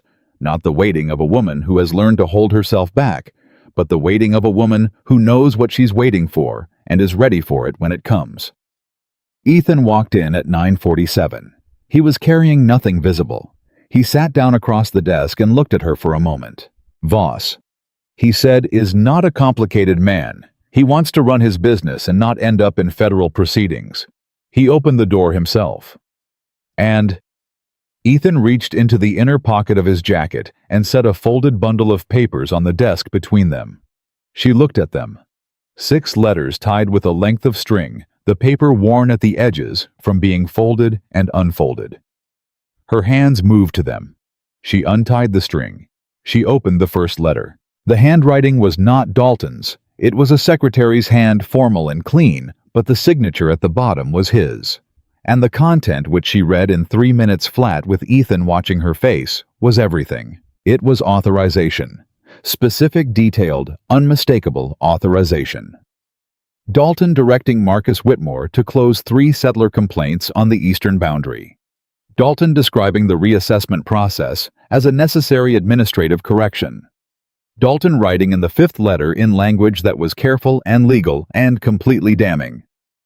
The interests of Frontier Valley are aligned with the orderly development of this territory, and your continued cooperation is both expected and will be recognized accordingly. And in the 6th letter, the last one dated 11 days before Marcus Whitmore died, a single line that Clara read twice and then sat with in complete stillness. Your recent inquiries into the above matters are noted. I trust we understand each other. She set the letter down. He threatened him, she said. Yes, Ethan said. And 11 days later, Marcus was dead. Yes. Clara folded the letters back into their order, retied the string, and held them in both hands for a moment. She thought about Marcus, not the man she'd been living with the truth of for 2 weeks, but the man she'd first known before the weight of whatever this had done to him. She thought about him coming to Horace Pruitt's land and asking a rancher if he'd be willing to testify. He had tried at the end, not soon enough, not cleanly. But he had tried. She set the letters on the desk beside the ledger. "We have everything," she said. "We have everything," Ethan confirmed. She looked at him. 48 hours, she said. "Less now," he said. "Probably 30. Then we need to talk to Nell, and Pruitt, and Tolliver." She was already standing. "And we need to decide when we go public with this, before Dalton can move on us, and before he can move on anyone else who knows what we know." Ethan stood. He picked up the letters and the ledger and held them. "Clara," he said. "Yes." "Last night." "I know," she said. "I'm not walking that back," he said. "Simple as that. Not a demand, just a fact." She looked at him. "Neither am I," she said. And then she put on her coat and walked out of the sheriff's office into the bright Wyoming morning and didn't look back to see if he was following because she already knew he was.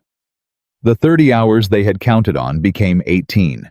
Clara knew it the moment she stepped out of the sheriff's office and saw Tommy Garrett running toward her from the direction of the telegraph office, not the easy lope of a boy on an errand, but the flat-out run of someone carrying news that couldn't wait.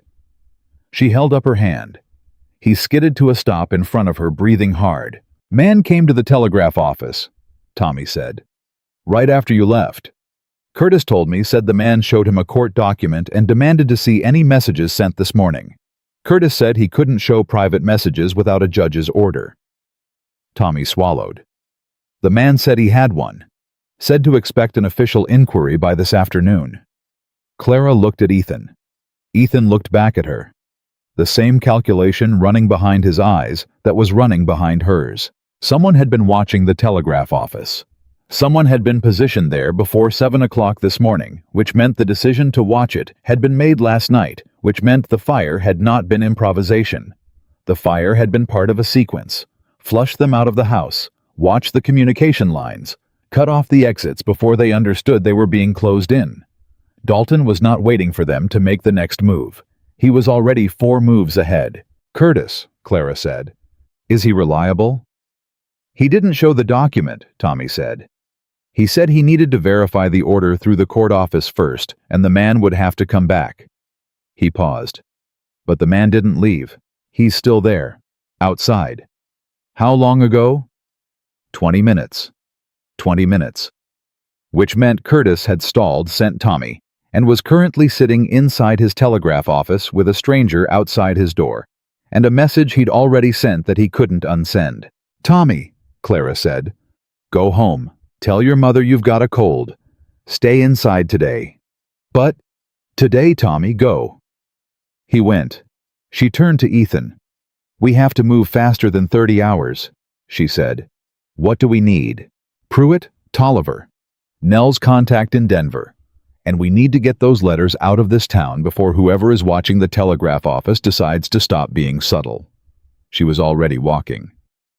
"Briggs will know the letters are gone by now. He'll have gone to his rooms this morning." "He knows it was me," Ethan said. He said it without particular concern, which Clara noted. "Yes, which means we're not being subtle either." She stopped. "The hearing. We need to force a public hearing before Dalton can arrange a private solution. If this becomes public, if the town is present, it's harder to make it disappear."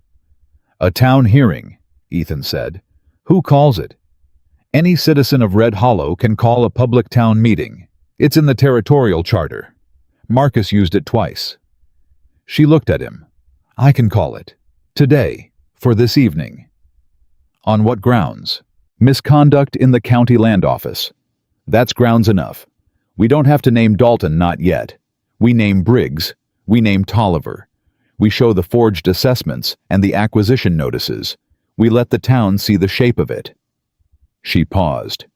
"And when Dalton's name comes out of the evidence itself, because it will, he has no room to shut it down privately. It's already public." Ethan was quiet for 2 steps. "Clara," he said, "if we call a hearing tonight, Dalton will know before noon. Yes? He'll send someone." "Probably Crane," she said. "Or someone above Crane." "Yes." And if the letters are still in Red Hollow when that happens, then we get the letters out of Red Hollow before noon, she said. He looked at her. How? Horace Pruitt has a son, she said. Daniel Pruitt, 24 years old. Good horse knows the eastern route to Laramie better than anyone in this county. From Laramie, the stage to Denver is 14 hours. She held Ethan's gaze. If Daniel rides out by 10 o'clock, the letters are in Laramie by dark, Denver by tomorrow morning. And if Crane's men are watching the roads, they're watching the telegraph office, she said. They're watching us. They're not watching a rancher's son who rides the eastern road twice a week for supply runs. She paused. It looks like nothing. It is everything. Ethan was quiet for a moment. Then he said with the specific simplicity of someone who has assessed a plan and found it sound, "Let's go see Pruitt." Horace Pruitt listened to everything they had to tell him, standing at his kitchen table, not sitting the way a man stands when he's preparing to do something, and sitting would feel like surrender. He listened to the letters. He listened to the timeline. He listened to the fire and the telegraph office and the court document the stranger had produced. When Clara finished, he turned to his son. Daniel Pruitt had his father's build and his mother's patience. He was quiet through all of it. Hands around a coffee cup, taking it in. Eastern road to Laramie, Horace said. You've ridden it enough times. More than enough, Daniel said. This is not a supply run, Horace said. I know what it is, Daniel said. He looked at Clara. You said these letters prove who killed Marcus Whitmore. They prove who had cause and means, Clara said. The letters, the records, and the medical examiner's location, yes. Daniel set down his coffee cup. I'll ride out in an hour. Tell me exactly where to deliver them in Denver and who to ask for. Clara wrote the name on a piece of paper. Nell's brother, Circuit Court. She folded it into the leather case with the letters and the copied records and sealed it with wax from Horace's kitchen shelf. She handed it to Daniel. Don't stop, she said. Don't explain yourself to anyone on the road. If someone tries to stop you, I know how to ride, Daniel said simply. Horace walked his son to the door and said something to him quietly that Clara couldn't hear, and Daniel nodded once, and then he was gone. The sound of his horse moving out of the yard was quick and purposeful, and Clara tracked it until it faded, and then she let herself breathe. The hearing, Horace said, coming back in. I'll be there. It may get complicated, Clara said. Mrs. Whitmore, Horace said. I have been watching men in suits move my fence lines for 2 years. I have been told my land is worth 60% less than what I built it up to. I have been talked to like a man who doesn't understand what's happening to him. He looked at her steadily. I understand everything that's happening to him. I will be at that hearing. By 10 o'clock, the letters were on the eastern road to Laramie. By 11, Clara had posted the notice for a public town meeting that evening, 7 o'clock, in the main hall above the grain store, which was the largest gathering space in Red Hollow. The notice cited misconduct in the administration of county land records. It was signed by Clara Whitmore in her capacity as the spouse of the late Sheriff Marcus Whitmore and a resident of Red Hollow in good standing. By 11:30, Alan Briggs had seen the notice. Clara knew because she was still on the main street when he came out of the deputy's office and stood reading the posted notice with the particular stillness of a man receiving bad news in public and trying not to show it. Then he looked up and found her across the street. She looked back at him. He crossed the street. He came directly to her, which was the first entirely direct thing she had seen him do in 3 weeks, and he stopped in front of her with the notice in his hand. This is a mistake, he said. You said that yesterday, she said. On the road. I mean it more now. His voice had dropped below its usual political register. He sounded almost human. Clara, you don't know what Dalton is capable of. You've found documents. You've made copies. You've sent messages to Denver, but Denver is 14 hours away, and Dalton is not. I know exactly how far Denver is, she said. He will not let this become a public proceeding. He doesn't have a choice, she said. The notice is posted. The town meeting is a charter right. He can't cancel it from Cheyenne. He can send someone to this town tonight who will make the meeting irrelevant, Briggs said. He said it without the usual veneer, without the pleasant expression, without the political calculation, and for the first time since she'd met him, she had the sense she was talking to the actual man rather than the performance of one. She looked at him. "Alan, why are you warning me?" He was quiet for a moment. "Because I'm not what you think I am," he said. I didn't know about Marcus. Not until after. I thought it was heart failure. I thought that was real." Something moved through his expression that she hadn't expected. "When I understood what Dalton had done, I had already been part of enough of the rest of it that getting out wasn't simple." Clara heard it.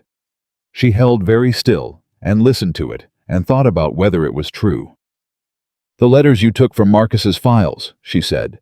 Briggs said nothing. "Briggs, I took them to protect them," he said. "Not for Dalton. I knew if Dalton's people searched the office and they were going to, after Marcus died, those letters would disappear, so I took them first." He looked at her. "I was going to—" He stopped. "I didn't know what I was going to do with them. I just knew they needed to not be where Dalton could reach them." Clara stood very still and thought about the flour tin in Nell's kitchen and the leather case on Daniel Pruitt's saddle and the 18 hours that were now more like 14. "The assessment forgeries," she said. "The Tolliver documents. You directed those." "Yes." "You used a dead man's name." "Yes." He said it plainly. "I did that. I'm not telling you I'm innocent. I'm telling you I'm not the top of this." She looked at him. "Come to the hearing tonight," she said. "Tell the town what you just told me." His expression shifted. Fear was in it, not the political kind, but the real kind, the kind that lived in the body. Dalton is going to lose this whether you testify or not," she said. "The only question is whether you're on the right side of it when it ends. You have one opportunity to be on the right side of it, Briggs. It's tonight."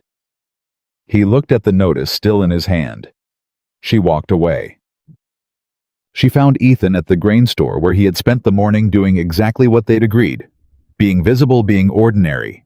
Helping move a delivery of winter supplies with the store's owner in the manner of a man who had no particular urgency about anything. She came up beside him and said quietly, "Briggs came to see me. He didn't stop what he was doing.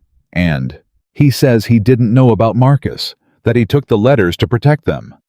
She kept her voice level. "He says he wants out." Ethan set down the crate he was holding. He looked at her. "Do you believe him?" "Partly," she said.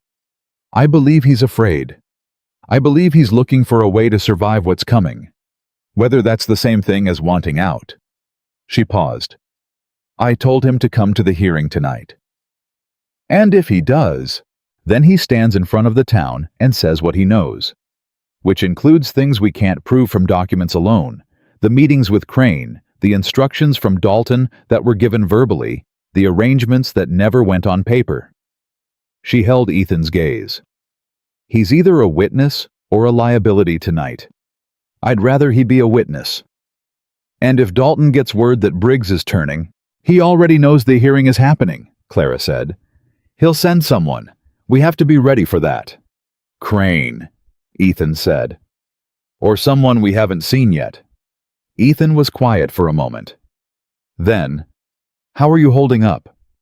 The question landed the same way it always did, from him, direct and genuine, without the layer of performance that most people applied to concern. "I'm holding up," she said. "I'm running on information and forward motion, and I'll figure out the rest when this is over." "That's how I do it too," he said. She almost smiled. "I know," she said. By 2 o'clock, the town knew about the hearing. Red Hollow was not a large town, and a notice posted on the main street traveled faster than any telegraph message. By 3, Clara had heard 3 different versions of what the hearing was going to be about. The most accurate was 60% right. The most dramatic involved a conspiracy that extended to the territorial governor, which was an overestimate, although not by as much as Clara would have liked. By 4, Nell Chambers came to the sheriff's office with news that put everything else in immediate perspective. Victor Crane rode in an hour ago, Nell said. She was not breathless. Nell Chambers did not get breathless, she got precise. He's at the saloon. He has 6 men with him, not 3, and he's asking around the saloon about tonight's meeting. 6 men. Clara sat with that number. 3 men on the road yesterday had felt manageable, especially with Ethan beside her and the bluff about Denver to buffer it. 6 men at a public meeting in an enclosed space with a town full of civilians who didn't know exactly what they'd walked into. That was a different kind of problem. He's not going to disrupt the meeting physically, Ethan said. He'd been listening from across the room. Too visible, too many witnesses. Then what is he going to do? Nell asked. He's going to try to discredit it, Clara said. He'll present counter-documentation. He'll argue that the assessments were legally authorized.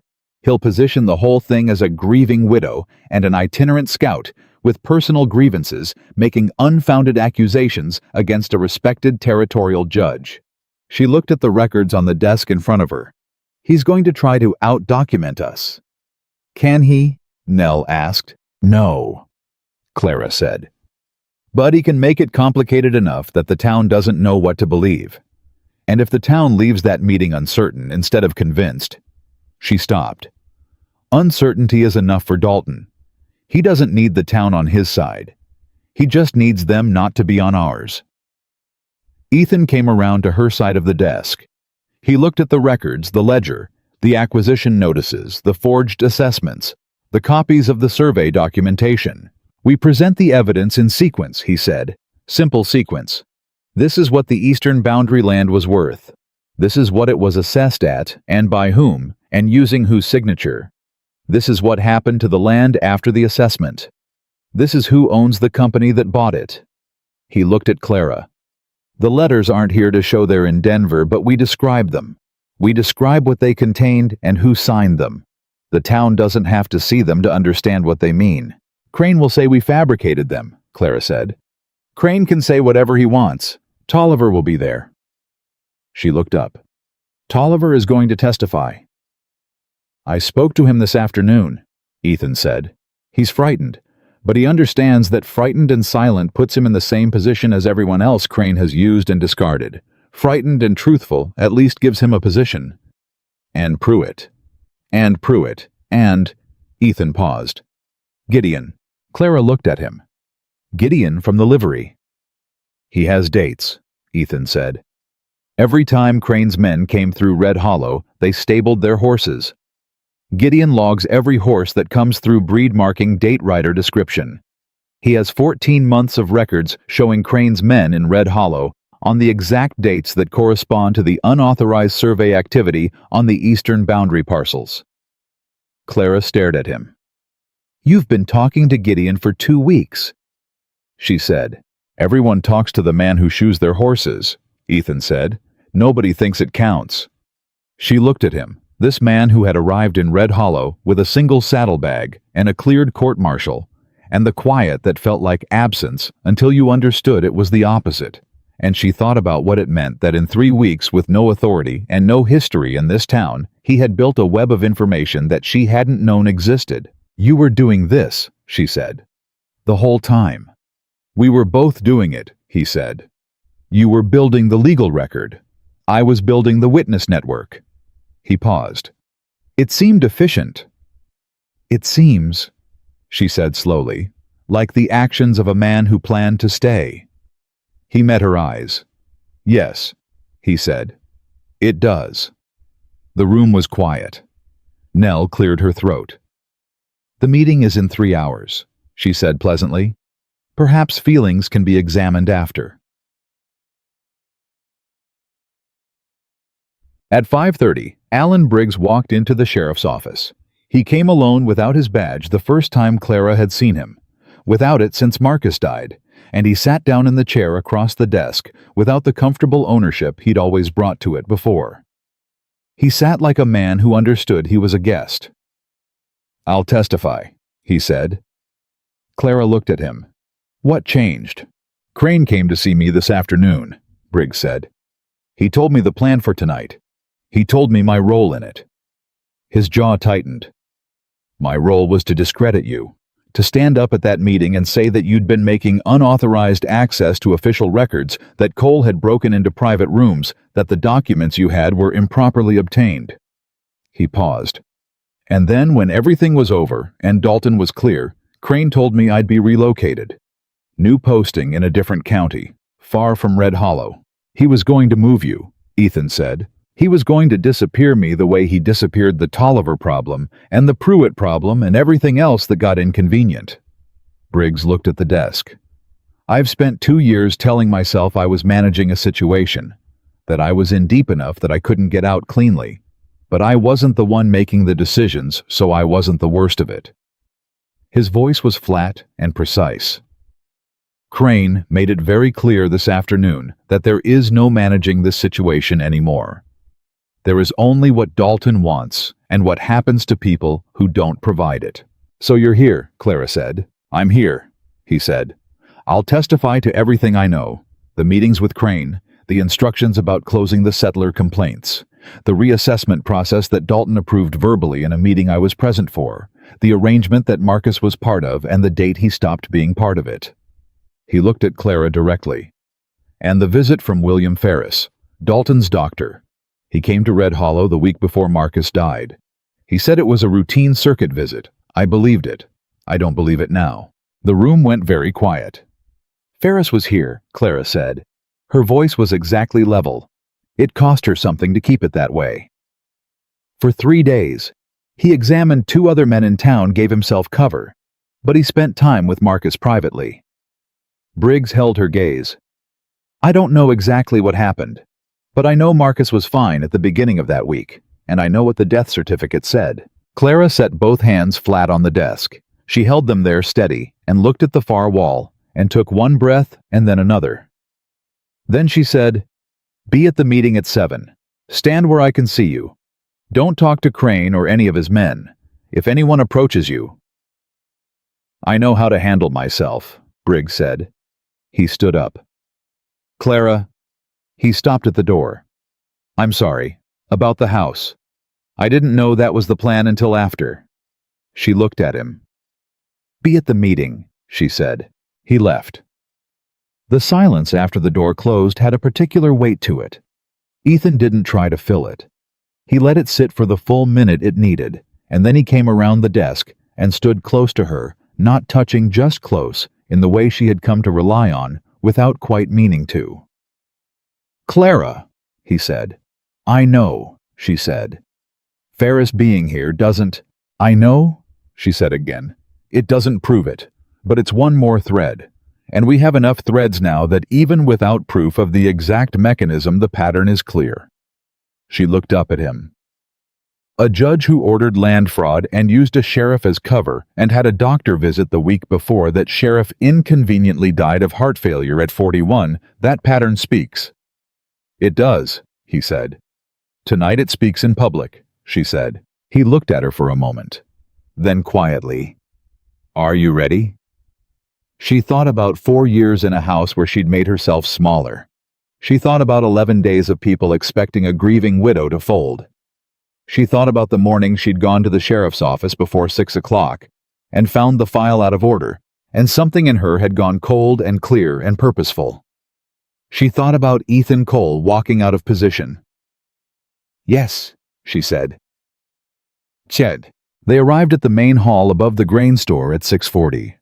The room was already half full, which meant the whole town knew something real was happening. Red Hollow was not a town that came to public meetings early for entertainment. They came early when they were worried. Gideon was there in the back with a ledger under his arm that Clara recognized as his horse log. Pruitt was in the 3rd row with his hat in his hands and the same quiet dignity he'd brought to the office 2 weeks ago. Tolliver was near the side door close to an exit Clara noted, which was either Prudence or reservation she'd have to watch. Nell Chambers was in the 2nd row directly in the center, wearing her good coat and the expression of a woman who had been waiting for this specific evening for approximately 2 years. Crane's men were along the back wall. 6 of them, as Nell had reported. They were not visibly armed. This was a public hall, and visibly armed men at a civilian meeting would itself become the story. But they had the quality of men who were armed regardless. Crane himself was at the far side of the room, standing with two men in suits who had not been in Red Hollow before tonight. One of them was carrying a leather satchel that Clara recognized as the kind used by court officials. She looked at the satchel and thought Dalton sent a lawyer. Of course he did. She felt Ethan close beside her. He had seen the satchel too. "Counter-documentation," he said quietly. "Let them present it," she said. "Let the town see everything." Briggs came in at 6:55 alone and took a position on the left side of the room, apart from Crane's group and apart from the crowd. Several people looked at him. He looked at the floor, and then the front of the room, and nowhere else. At 7 o'clock, Clara walked to the front of the room. The room went quiet. Not the polite quiet of civic procedure, the real quiet, the charged kind. The quiet of a room full of people who understand that something is about to be said that will change the way they understand the place they live. She stood at the front without a podium, without notes, with only the records in her hands, and the clear understanding that everything she'd built over the past 3 weeks was about to be tested in public, in front of Crane's lawyers and Crane's men, and a town that had been waiting for someone to tell them the truth about their own home. She looked at the room. She found Ethan against the wall to her right. He was looking at her with the expression she had come to know, steady, full, unguarded, not telling her what to do, not filling the space with anything other than presence, just there. Exactly the same way he'd been there since the day he walked into her courthouse hearing with a saddlebag and a cleared conscience, and nowhere better to be. She turned to face the town of Red Hollow. "My name is Clara Whitmore," she said. "My husband was your sheriff for 6 years. He died 23 days ago, and I'm here tonight to tell you that his death was not the end of this story." The room was absolute silence. "It was the beginning of mine," she said. And she began. The first thing Clara did was put the forged assessment documents on the table at the front of the room where everyone could see them. She didn't explain them yet. She just set them down 3 pages side by side and let the room look at them. She had learned something from 3 weeks of building a case in a space where no one could see her working, that evidence presented without theater was more convincing than evidence announced. Let people arrive at the conclusion themselves. Let them see the shape of the thing before you named it. The room leaned forward. 3 parcels on the eastern boundary of Red Hollow, she said. Assessed at full territorial value for 12 years. Reassessed 8 months ago at 60% below that value. The reassessment was signed by David Hensley, the county recorder. She paused. David Hensley died 23 months before that document was signed. The sound that moved through the room was not loud. It was the quiet sound of a collective understanding, shifting the sound of people who had suspected something was wrong and had just been handed the proof that they were right to suspect it. Crane's lawyer stood up. He was a lean man in his 40s with the practiced ease of someone paid to manage rooms. "Mrs. Whitmore, I'd like to point out that clerical errors in assessment documents are common and don't constitute—" "Sit down," Clara said. Not loudly. She said it the way you say something when you know you don't need volume because you have everything else. The lawyer sat down. He did it before he'd made the decision, to which told her something about the quality of what she had. "The reassessment was not a clerical error," she said. "It was conducted by Percy Tolliver, the current assistant county recorder, under direction from Deputy Alan Briggs, under direction from a principal of Frontier Valley Land and Development, the company that acquired all 3 eastern boundary parcels within 40 days of the reassessment through county acquisition proceedings." She looked at the room. "The principal of that company, whose name appears in the incorporation filing, is Judge Henry Dalton of the Wyoming Territorial Court." Now the room was loud. Not chaos, the specific loud of a crowd that has received information that reorganizes everything it thought it knew. Voices overlapping the sound of chairs. People turning to the people beside them with the same expression. "Did you know? Did you know?" She let it run for exactly 10 seconds. Then she said clearly, "I'm not finished." The room came back to her. Came. Crane was no longer looking relaxed. He was standing with his arms at his sides and the expression of a man watching a controlled demolition that he cannot stop. The acquisition notices were authorized by the county judge. Clara continued. In Red Hollow, that authority passed through this office during my husband's tenure. Marcus Whitmore received correspondence from Judge Dalton directing him to close settler complaints about unauthorized survey activity on the eastern boundary. I have those letters. They are currently in Denver with the office of Federal Circuit Judge Arthur Chambers. She held the room. Judge Chambers is the brother of Nell Chambers, who has been a resident of this town for 2 years. Every head in the room turned to look at Nell. Nell Chambers sat in the second row in her good coat and received the attention of the entire town of Red Hollow with the composed, unhurried expression of a woman who had been patient for a very long time and was now watching patience pay. She gave a single brief nod. The room turned back to Clara. Crane's lawyer was on his feet again. These are serious accusations against a territorial judge, without the original documents present in this proceeding. Percy Tolliver is present, Clara said. Tolliver stood up from his chair by the side door. He was pale. His hands were not entirely steady. But he stood up, which was the thing that mattered. Mr. Tolliver, Clara said, did you refile the eastern boundary assessments under David Hensley's name? Tolliver's voice came out thin. Yes. Were you directed to do so by Deputy Briggs? Yes. Were you aware at the time that David Hensley was deceased? A pause. The room held its breath. Yes, Tolliver said.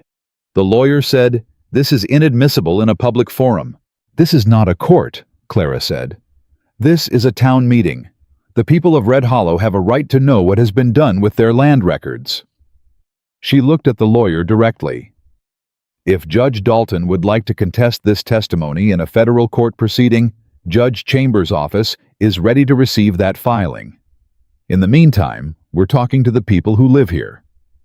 The lawyer closed his mouth. Crane said from across the room, Mrs. Whitmore, you are making claims you cannot fully substantiate.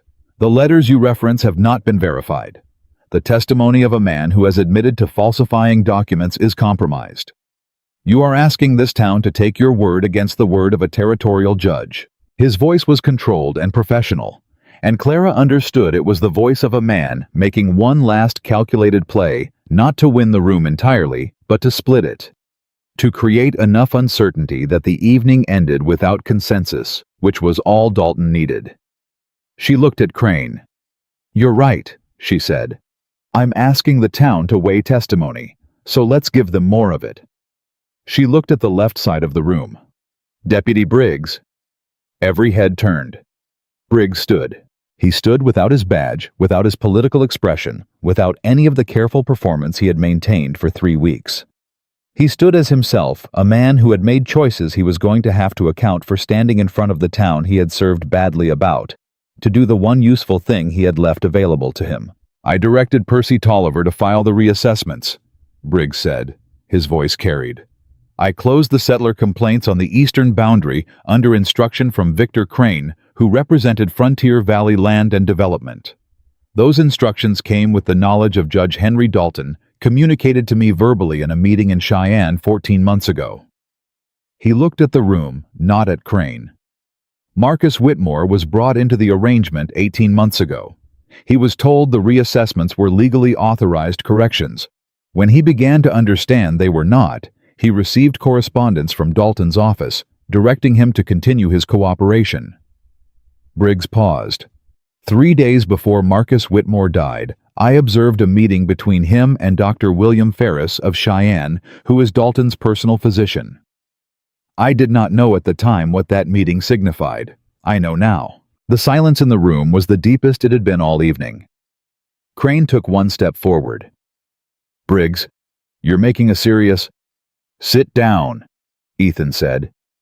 He said it from the right side of the room without raising his voice. He said it the way Clara had said it to the lawyer, not loudly, but with the absolute weight of someone who had nothing to prove and everything to mean. Crane turned to look at him. The 6 men along the back wall shifted. Ethan looked at them. He looked at each of them one at a time, The way a man looks when he is doing arithmetic and is confident in the result. He was not armed visibly. He did not need to be. 6 years as an army scout on the frontier, plus 1 court-martial for stepping out of position, plus 3 weeks in Red Hollow building. Something from nothing. All of it was in his face in that moment, quiet and absolute. The 6 men did not move. Crane looked at the room. He looked at Clara. He looked at Briggs and Tolliver and Pruitt and Gideon with his horse log, and Nell Chambers in her good coat. He made a calculation. Then he picked up his hat from the chair beside him and said to his lawyer quietly, "We're done here." He walked out. His men followed. The room erupted. It took 40 minutes for the room to settle enough for Clara to close the meeting properly. She called for a formal witness statement from Briggs and Tolliver, signed in front of the town, which Nell Chambers organized with the brisk efficiency of someone who had been expecting to organize exactly this. She outlined what the federal proceeding would involve, what the timeline was, and what the people of Red Hollow, who had been affected by the Eastern Boundary acquisitions, should do, specifically that Pruitt was willing to coordinate a group complaint to the federal court, which the judge in Denver had indicated was the fastest path to recovery of wrongfully acquired land. She stood at the front of that room for an hour and answered every question the town threw at her, and she answered them accurately and without theater. And by the end of it, the room had the quality she had been aiming for. Not a mob, not a political rally, but a community that understood what had happened to it and what it was going to do about it. When it was over, people filed out slowly, in the way people leave a gathering, where something real has happened, not eager to go talking to each other, the particular energy of a town that has just been given its own story back. Horace Pruitt shook Clara's hand on the way out, which was not a small gesture from a man of his generation. Tolliver thanked her, which she accepted with a nod, but not warmth. He had done the right thing, and it was noted, and the accounting of his part in all of it would happen in a federal proceeding, not in her personal ledger. Gideon left without ceremony, which was appropriate and exactly like him. Nell was the last to go. She squeezed Clara's hand and said, "Arthur will have the letters by tomorrow morning. He was expecting contact. He's been ready." "How long has he been ready?" Clara asked. "Since I told him about the eastern boundary parcels 14 months ago," Nell said. Clara looked at her. "Why didn't you?" "Because I didn't have documents," Nell said simply. "I had observation. Arthur needed documents. You got me documents." She patted Clara's hand. "You did the hard part. I just stayed available." She left. The hall was empty. The lamp on the front table was burning low. Clara stood at the front of the room alone for the first time all evening and let herself feel the full weight of what had just happened. Not dramatically, not with any performance, just honestly, the way she did everything when no one was watching. It was done. Not finished. There was a federal proceeding ahead, and depositions, and the particular grinding work of justice in a territorial court system that moved slowly and required constant attention. But the public record existed now. The truth of it was in this town's mouth and could not be put back. Dalton had lost the thing he needed most, which was invisibility. And without invisibility, a man who operates through layers of other men's hands has nothing. It was done. She heard boots on the stairs. Ethan. He came into the room and stopped when he saw her standing alone at the front. He read her face the way he had learned to read it over 3 weeks. Not the surface of it, but the meaning underneath. The way he read everything she did, with that complete and unhurried attention that had stopped feeling like scrutiny and started feeling like being known. He didn't say anything. He walked to the front of the room and stood beside her. They stood there for a moment in the quiet. "Crane will report to Dalton tonight," she said. "Yes." "Dalton will consult his lawyers, determine his position, try to establish distance from Briggs and Crane." "He'll fail," Ethan said. "The letters exist.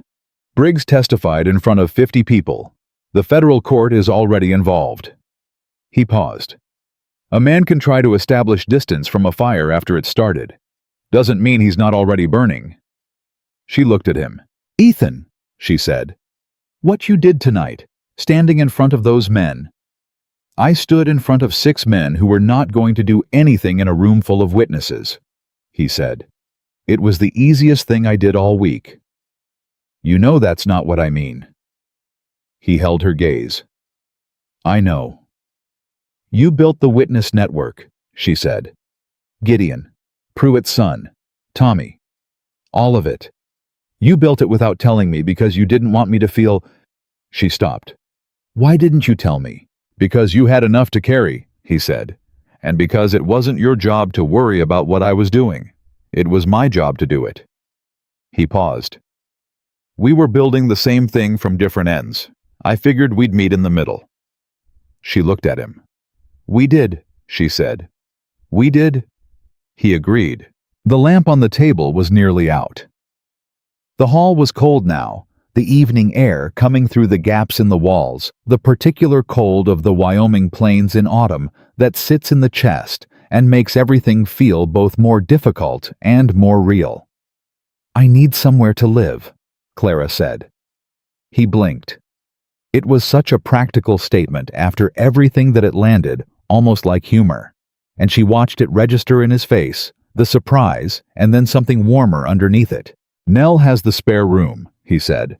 Nell has the spare room, she agreed. For now. She looked at him. And you? I'm at the boarding house, he said. I moved back this morning, gave Mrs. Pruitt's cousin the coin for a week. A week? She said. It seemed presumptuous to book longer. She almost smiled. Ethan, you told me 3 nights ago that you weren't leaving when this was over. I told you that, he said. I meant it. Then booking a week at the boarding house is not exactly consistent behavior. He looked at her steadily, with the particular expression she had stopped trying to name, and had simply started accepting as one of the things about him that would probably require the rest of her life to fully understand. Clara, he said, what are you asking me? She held his gaze. I'm asking you what comes after this, she said. Not the federal proceeding, not the new marshal's appointment. After all of it, what comes after? He was quiet for a long moment. Not the quiet of uncertainty. She knew his uncertainty had seen it. It looked different from this. This was the quiet of a man choosing his words with the same care he brought to everything because the words mattered. I'd like to stay in Red Hollow, he said. I'd like to be useful in it. The new marshal will need a deputy who knows the territory. I know the territory. He paused. I'd like to stop living out of a saddlebag. That's practical, she said. And he said, and his voice changed not louder, but with more of him in it, the underneath of him that she had been getting glimpses of for 3 weeks and had kissed once in a borrowed doorframe in the middle of the worst night of the past month. And I would like to be somewhere that you are. She heard it, all of it, the whole weight of it. We were a legal arrangement, she said. We were, he agreed, arranged by a corrupt judge as part of a scheme we've just spent 3 weeks dismantling. Also true, he said. So, technically, she said, the grounds for the arrangement no longer exist. He looked at her. Something moved through his expression, not alarm, but a careful attention. Technically, he said slowly, which means, she said, that if we were to continue any arrangement between us, it would have to be on different grounds. He was very still. What grounds? He said. She looked at him. This man who had arrived with a saddlebag and an honest answer, and had stayed because something mattered more to him than moving on. Who had stepped out of position, not because he was ordered to, but because he chose to, who had sat across kitchen tables in the middle of the night and built a case beside her and never once tried to take it from her, or lead her, or protect her in a way that required her to be smaller than she was. Better ones, she said. He looked at her for one long moment. Then he crossed the distance between them, not fast, not with urgency, but with the certainty of a man who has made a decision and is not second-guessing it. And he kissed her in the empty hall at the front of the room, where she had just told the truth about everything, and it was nothing like the first kiss in the borrowed doorframe with the ash of her house still in the air. This was different. This was chosen. This was two people standing on ground they had both tested and found solid in the full knowledge of everything it had cost to get there and everything it would still require, and choosing it anyway. When they broke apart, the lamp went out. The hall was dark. Clara laughed a short, real sound, the laugh of someone who has been serious for a very long time and has just been given permission to stop. Ethan's hand was still at her face. She could feel him smiling in the dark, which was a thing she hadn't seen enough of, and was going to make a point of remedying. "We need a new lamp," he said. "We need a great many things," she said. "We'll figure them out." "We usually do," she said. They walked out of the hall together into the night air of Red Hollow, and the street was quiet. Not the fractured quiet of a town holding itself together without a center, but the particular quiet of a place that has just settled something and is resting in the aftermath. Lights in windows. Voices somewhere in the direction of the saloon. Not fighting voices, talking ones. The sound of a town that had been given its story back and was deciding what to do with it. What came after was not simple and was not fast. The federal proceeding opened 6 weeks later in a temporary court convened in Red Hollow, because Arthur Chambers decided with the particular authority of a man who had been waiting 14 months for enough evidence that he would bring the court to the place the crime had been committed, rather than asking the victims to travel to it. Dalton arrived with 3 lawyers. He looked like a judge, composed, authoritative, with the specific dignity of a man accustomed to being the most powerful person in any room he entered. He took his seat across the aisle from Clara and looked at her with an expression designed to communicate that this was a temporary inconvenience. She looked back at him with no expression at all. The proceeding lasted 4 days. It heard from Tolliver, who testified clearly and in full, having made a cooperation arrangement with the federal court that Briggs had helped negotiate. It heard from Briggs himself, whose testimony on day 2 ran for 3 hours and covered every meeting, every verbal instruction, every arrangement that had never gone on paper but existed in his memory, with the precision of a man who had known all along that memory might be the only clean thing he had left. It heard from Horace Pruitt and 6 other Eastern Boundary ranchers who had been organizing under Pruitt's coordination for 5 weeks and arrived in court with a collective statement that was 72 pages long. It heard from Gideon, whose horse log was admitted as evidence, and proved date by date, month by month, that Victor Crane's men had been in Red Hollow on every significant date in the timeline. Gideon testified in his characteristic style, short, direct, without embellishment. And when Dalton's lawyer tried to suggest his records were incomplete, Gideon said, "I've logged every horse in this county for 11 years. Ask anyone in Red Hollow." The lawyer did not ask anyone in Red Hollow. On day 3, the letters arrived from Denver. Not copies. The originals which Daniel Pruitt had delivered, and which Arthur Chambers had verified and sealed in a federal evidence envelope that he opened in court with the ceremony the moment deserved. Dalton's lead lawyer asked for a recess when the letters were read into the record. Arthur Chambers denied the request. Clara sat in that courtroom and heard her husband's name read in the context of letters that had threatened him and the name of the doctor who had visited him 3 days before he died. And she held herself exactly as she had held herself for 4 days straight, present, looking at the evidence as it was presented, not as she wished it were. Marcus had made choices she had looked away from. He had also tried at the end to make a different one. Both of those things were true. She was not going to simplify either of them to feel better. Ethan was beside her every day. Not at the table, he had no official standing in the proceeding, but in the seat directly behind her, close enough that she could feel his presence without needing to look. She looked back at him once on day 3, when the letters were being read, and he held her gaze with the full steadiness that was simply him, constant and unperformative, and she turned back to the court and got through it. On day 4, Arthur Chambers delivered his finding. Judge Henry Dalton was found liable for federal land fraud conspiracy to falsify official documents and abuse of judicial authority. Victor Crane faced the same charges. Tolliver received a reduced finding in consideration of his cooperation. Briggs received a suspended finding with a 5-year probationary posting, the most contentious decision of the proceeding, and one that Clara did not entirely agree with, but which she understood was the cost of the testimony that had made everything else possible. Dalton's lawyers announced immediate appeal. Arthur Chambers looked at them with the patience of a man who had been in this profession for 30 years. "File your appeal," he said. "The evidence will look the same on the second review."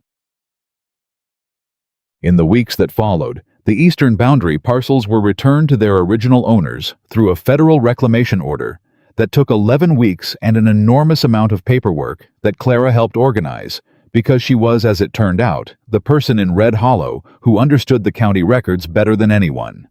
She did this from an office, not the sheriff's office, a small room in the county building that Arthur Chambers's court had designated as an official federal records liaison position for the duration of the land reclamation process. The designation was temporary, and the title was not impressive, and it paid a modest stipend. And it was, Clara thought, sitting behind the desk on the first morning, the first position she had ever held that was entirely hers. She worked in it with the same quality she brought to everything precise, early, without ceremony. The sheriff's house was rebuilt. Not restored, the fire had taken too much of the original structure for that, but built new on the same ground with lumber that Pruitt's neighbors donated as a matter of community accounting. It took 6 weeks. Ethan worked on it every day that he wasn't engaged in his new capacity as deputy to the appointed marshal, a quiet man from Laramie named Harlan Reed, who had the good sense to recognize that his most useful deputy was the one who already knew everyone in the county. There were conversations during those weeks that happened in the rebuilt kitchen and the evening light and the quiet of a house that was the same address and entirely different character from what had stood there before. Conversations about what they were building and what they wanted and what it meant to choose something rather than be assigned to it. One evening, about 3 months after the proceeding, Clara was at the kitchen table going through reclamation records when Ethan came in from a late ride and sat across from her, and she looked up from the records, and he was looking at her with the expression she had learned to read as its own category. Not the courthouse flicker, not the focused intensity of the case, but something quieter and more permanent. The expression of a man at rest in a place he has decided to stay. "Ethan," she said. "Yes." "I need to say something." "All right," he said. He was always all right with whatever she needed to say. That was one of the things about him. "I spent 4 years in this house making myself into the right shape for someone else's life," she said. "And I'm aware that I'm a person who I tend to organize things. I tend to take charge of things.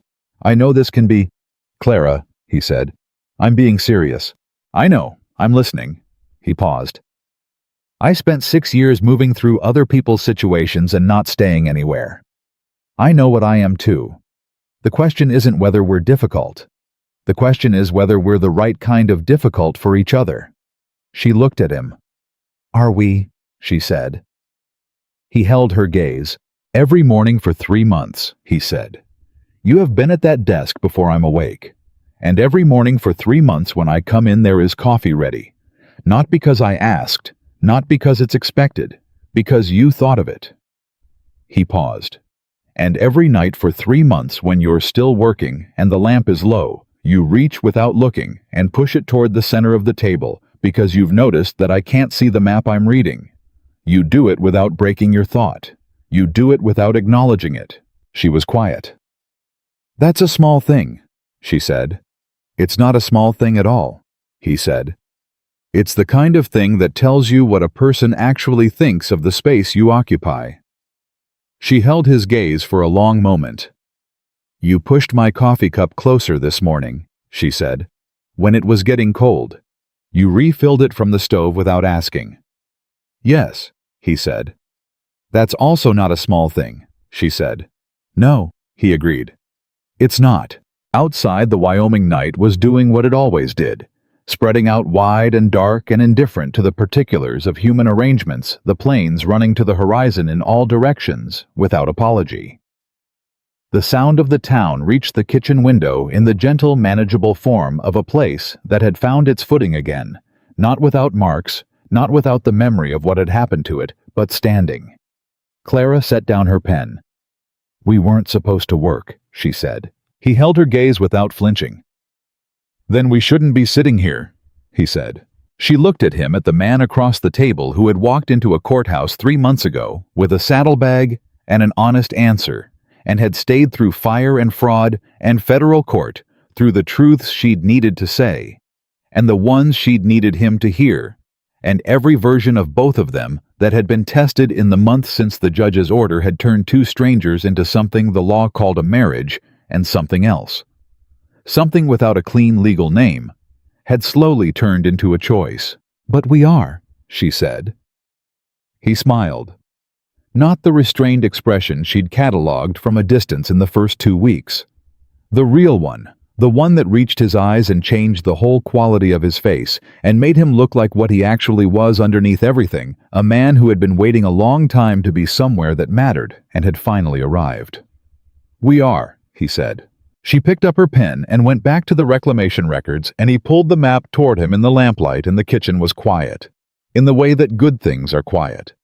Not empty, not holding its breath, but simply full. The silent plains outside Red Hollow had been many things over the years that followed. They had been the backdrop to fraud and fear, and the particular cruelty of powerful men who believed distance made them untouchable. They had been the road a boy named Tommy Garrett rode out on before dawn with a leather case that changed everything. They had been the ground Marcus Whitmore was buried in, carrying his choices with him into the hard Wyoming earth. But on this night, and on the nights that followed, they were something else. They were the place where two people had found each other in the wreckage of a legal document neither had wanted, and had built something from it that no court had ordered and no judge could dissolve. Not silence anymore. Just home.